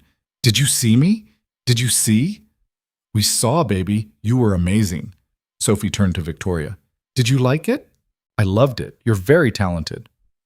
"Daddy got me the keyboard, remember? After you gave money to the school for music class?" Victoria smiled. "I remember. Are you enjoying music class?" "It's my favorite. We're learning about different instruments and composers and everything. Mrs. Chen says I might be able to try violin next year." "That's wonderful." Sophie studied Victoria seriously. "Are you still sad?" Victoria blinked, caught off guard. "What?" "The first time I saw you, you were really sad. Daddy helped you. Are you still sad?" Ethan started to intervene. "Sophie, that's not really..." But Victoria held up a hand. "It's okay." She crouched down to Sophie's level. "You know what? I was sad. I was stressed and scared and worried about a lot of things. But your daddy helped me that night. And I'm not sad anymore. I'm actually pretty happy now." "Good. I'm glad." Sophie hugged Victoria impulsively, then ran off to find her friend Emma. Victoria stood up, and Ethan saw her wipe her eyes quickly. You okay? Yeah, just that kid. She's special. I know. They walked out to the parking lot together. Victoria's rental car was parked next to Ethan's Explorer, which looked even more beat up in comparison. Thank you for inviting me today, Victoria said. I needed this. Needed to remember what actually matters. Anytime. I mean it. You've given me a lot this year. The job, sure. But more than that. You've given me perspective, shown me what it looks like to have priorities straight. I'll never forget that night in the fog, but not for the reasons you might think. I'll remember it because it's when I finally started to grow up. Ethan didn't know what to say to that, so he just nodded. Victoria got in her car, started the engine, then rolled down the window. One more thing. I'm giving end-of-year bonuses next week. Yours is significant. Don't argue, don't refuse it, just take it and do something good with it. Buy Sophie a piano, take a vacation, put it toward college. Whatever you want. You earned it. Victoria, not arguing, remember? Just say thank you and let me do this. Ethan smiled. Thank you. You're welcome. See you Monday for the strategy call. She drove off, and Ethan stood in the parking lot watching her go. The sun was setting, turning the December sky orange and pink. Sophie was inside the school, probably still talking to Emma about the concert. Life was good. Messy, complicated, imperfect, but good. Ethan's phone buzzed. Text from Linda, Sarah's mother. Tom and I were thinking about Sophie for Christmas. What if we all went to the mountains? Rent a cabin, make it a real family trip? We'd love to have you both. Ethan thought about it. A trip. Family time. Making new memories instead of just holding on to old ones. He texted back, Sophie would love that. Let's do it. The response came quickly. Wonderful. Sarah would be happy seeing you move forward like this. Would she? Ethan would never know for sure, but he liked to think so. Liked to think Sarah would be proud of the life he'd built, the father he'd become, the way he'd taken care of their daughter while still finding room to live instead of just exist. Sophie came running out of the school, chattering about the concert, about Emma's Christmas plans, about how she wanted to learn Silent Night on the keyboard before the holiday break. They drove home together, Sophie talking nonstop, Ethan listening with half his attention while the other half thought about the past year. The fog, the convoy, the job, the changes. All of it had started because he'd refused to stay silent when he saw danger, had insisted on helping even when people didn't want his help. And that simple act, seeing a problem and refusing to ignore it, had changed everything. Christmas came and went. The mountain cabin trip was perfect in its imperfection. Sophie loved the snow, hated the cold, wanted to go sledding constantly, complained the entire time. Linda and Tom were patient and kind, treating Ethan like a son instead of just their late daughter's husband. They built snowmen and drank hot chocolate and told stories about Sarah that made Sophie laugh. On Christmas Eve, after Sophie had gone to bed, Ethan sat by the fire with Linda and Tom. Linda handed him a small wrapped box. We wanted you to have this. Inside was Sarah's wedding ring. Ethan hadn't seen it since the funeral. Linda had kept it, said she'd give it to him when the time was right. I don't know if I can. You can. And you should. Not to wear, just to have, to remember. And someday when Sophie's old enough, you can give it to her. Let her know her mother was loved. Ethan held the ring, felt its weight. Thank you. We're proud of you, Ethan. The way you've raised Sophie, the life you've built, Sarah would be proud too. I hope so. We know so. The new year arrived quietly. Ethan's bonus from Victoria was more than he'd expected, enough to finally replace the Explorer with something that didn't make concerning noises when he accelerated, enough to put a serious chunk into Sophie's college fund, enough to feel like maybe, finally, they had breathing room. In February, something unexpected happened. Ethan got a call from Atlas Regional Airlines, his old employer. They'd heard about his work with Victoria's company and wanted to offer him a position as VP of Operations. It was a dream job, the kind of position he'd been working toward his entire career before Sarah got sick. Excellent salary, prestige, the chance to shape operations at a major regional carrier. And he turned it down without hesitation. The recruiter was baffled. Mr. Brooks, I don't think you understand the opportunity here. I understand perfectly, and I'm grateful for the offer. But my daughter is 7 years old and happy in her school and has friends and a life here. My job is flexible and meaningful and allows me to be the father she needs. I'm not giving that up for a title and a bigger paycheck. Can I ask what it would take to change your mind? Nothing. There's nothing you can offer that's worth more than being present for my daughter, but I appreciate you thinking of me. He hung up and felt nothing but relief. Sophie had a piano recital in March, her second one since starting lessons. She played a simplified version of Für Elise with only minor mistakes and received a standing ovation from the parents in attendance. Backstage, she hugged Ethan tight. Did I do good? You did amazing, baby. Mommy would have been proud, right? The question hit Ethan in the chest. Sophie rarely mentioned Sarah anymore, not because she'd forgotten, but because the grief had become part of the background instead of the foreground. Yeah, sweetheart, Mommy would have been so proud. I wish she could have heard me play. Me too, but I think she did anyway, somehow. Sophie seemed satisfied with that answer. She ran off to celebrate with the other kids, leaving Ethan standing alone with tears in his eyes and a heart full of things he couldn't quite name. In April, a year and a half after that foggy night at the airport, Victoria called with news. I'm stepping down as sole CEO. The board approved my co-CEO proposal. I'm bringing in Marcus Reed to handle day-to-day operations while I focus on strategy and growth. Marcus? The pilot? Former pilot. He's been working in aviation operations management for the past 6 months, got his MBA, and frankly, he's perfect for this. He knows the industry, he's calm under pressure, and people trust him. Sound like anyone you know? Ethan smiled. Sounds like you learned something. I learned a lot of things, mostly that I don't have to do everything myself. That surrounding myself with good people and actually listening to them is more effective than trying to control everything. You taught me that. I didn't teach you anything. You figured it out yourself. Maybe, but you showed me it was possible. That's worth something. They talked about the transition, about what it would mean for the company, about Victoria's plans to finally take a real vacation. 3 weeks in Italy with no laptop, no phone calls, no checking email obsessively. I'm nervous, she admitted. What if everything falls apart while I'm gone? It won't. And if it does, you'll come back and fix it. That's what leaders do. When did you get so wise? I'm not wise. I'm just a guy who learned some hard lessons and decided to pay attention to them. Victoria laughed. Well, keep doing it. We need you. In May, Sophie finished 2nd grade. Her teacher told Ethan that Sophie was reading 2 grades above level, excelled in math, and was one of the kindest kids in the class. She includes everyone, Mrs. Palmer said during their final conference. When new students join the class, Sophie is always the first to invite them to play. When someone's struggling with an assignment, she offers to help. She's got a good heart, Mr. Brooks. You should be proud. I am. Every single day. On the last day of school, Sophie came home with a folder full of artwork and papers and a certificate for most improved piano student from her music class. They celebrated with ice cream, Sophie's tradition for marking important occasions. They sat on the porch eating chocolate chip mint while the sun set and discussed summer plans.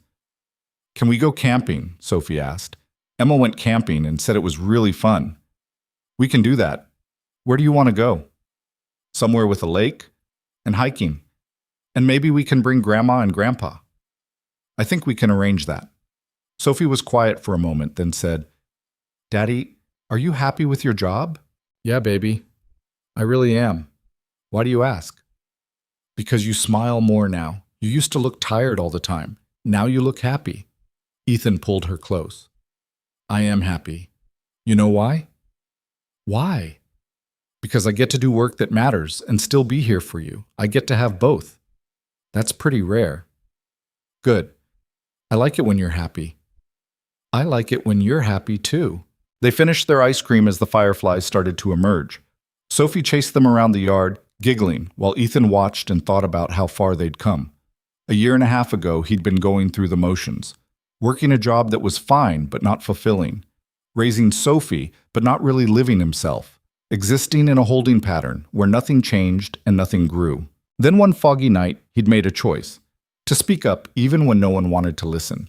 To help even when it wasn't his responsibility. To do the right thing even when it was hard. And that choice had cascaded into 100 other choices, each one building on the last, until his life looked completely different. He wasn't the person he'd been when Sarah was alive. Couldn't be. That person had died with her. But he wasn't the ghost who'd stumbled through those first few years of grief either. He was someone new. Someone who'd learned to balance ambition and presence, work and family, moving forward and honoring the past. Someone who was, finally, actually living. In June, Victoria sent him a package. Inside was a framed photograph of Sophie's drawing, the one she'd made after that night in the fog. A car driving carefully through thick fog, while an airplane waited safely on the runway. At the top, in a 7-year-old's handwriting, "Take the safe road." There was a note attached. "Ethan, this hangs in my office above every award I've ever received. It reminds me every day what actually matters. Thank you for teaching me to see it. Thank you for that night, for your friendship, for everything you've brought to this company and to my life. You changed more than you know. Victoria." Ethan hung the photograph in his office, right above his desk where he could see it every day. Take the safe road. It was good advice. Not safe as in risk-averse or cowardly. Safe as in thoughtful, intentional, focused on what mattered most. Safe as in choosing people over prestige, presence over power, meaning over money. Safe as in knowing when to speak up and when to listen. When to push forward and when to stop and reassess. When to help even when it costs you something. That's what Ethan had learned, not in one dramatic moment, but in 1,000 small choices made over months and years. To be present, to pay attention, to care about people even when, especially when, they didn't seem to deserve it. It wasn't a perfect philosophy.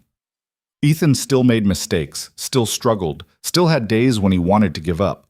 But he kept trying, kept showing up, kept choosing the safe road even when other paths looked more attractive. And slowly, quietly, his life had become something worth living again. Summer stretched out ahead of them, full of possibilities. Camping trips and piano lessons and lazy afternoons in the backyard. Sophie growing taller, smarter, more herself every day. Ethan doing work that challenged him while still being present for the moments that mattered. It wasn't the life he'd planned, wasn't the life he'd had with Sarah, but it was a good life, an honest life, a life built on showing up, paying attention, and refusing to let fear or grief or other people's opinions dictate his choices. On a warm evening in late June, Ethan sat on his porch watching Sophie practice cartwheels in the yard. His phone buzzed with a text from Victoria. "Just finished my first week back from Italy. Remembered how to relax. Forgot how to stress. Highly recommend. Thank you for encouraging me to take the leap. Life is short. Might as well actually live it." Ethan smiled and texted back, "Glad you're learning. Keep it up." Sophie ran over, out of breath from cartwheels. "Daddy, watch this." She proceeded to do a cartwheel that was more enthusiasm than technique, landing in a heap on the grass and laughing. "That was amazing," Ethan said. "I know. I'm getting so good." "You are. Keep practicing." She ran off to try again, and Ethan leaned back in his chair, listened to the sounds of summer, felt the warmth of evening sun on his face. This was it. This was the life he'd built from the ashes of the one he'd lost. Not perfect, not what he'd planned, but real and honest and worth every hard choice that had brought him here. Somewhere in the gathering dusk, Sophie laughed, pure joy, unfiltered and bright. And Ethan thought, we're going to be okay. We're already okay. We've been okay for a while now. That night in the fog had taught him something essential, that helping people mattered, that speaking up mattered, that choosing right over easy mattered. But the months that followed had taught him something even more important, that building a life worth living wasn't about one dramatic moment of heroism. It was about showing up every day and making choices that reflected your values, about being present for the people you loved, about finding work that mattered and relationships that sustained you and moments that made you grateful to be alive. It was about taking the safe road, not because it was easiest, but because it led somewhere worth going. And that was enough, more than enough. It was everything.